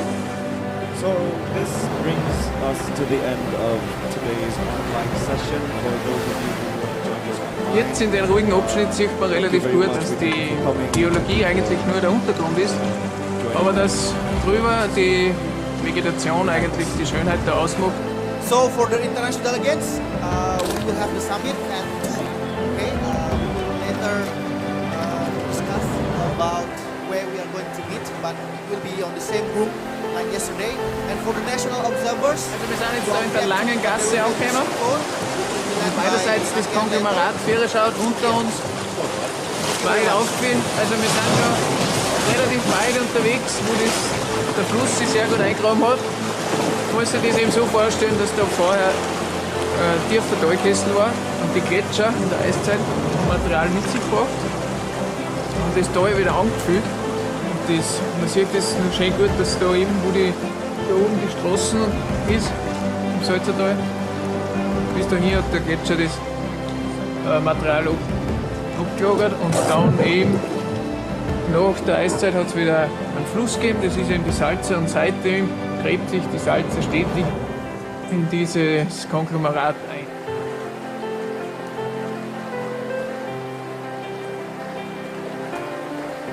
Ja, da im Hintergrund sieht man jetzt relativ gut, oder eigentlich am besten, das Konglomerat, was das ganze Salzertal ausmacht.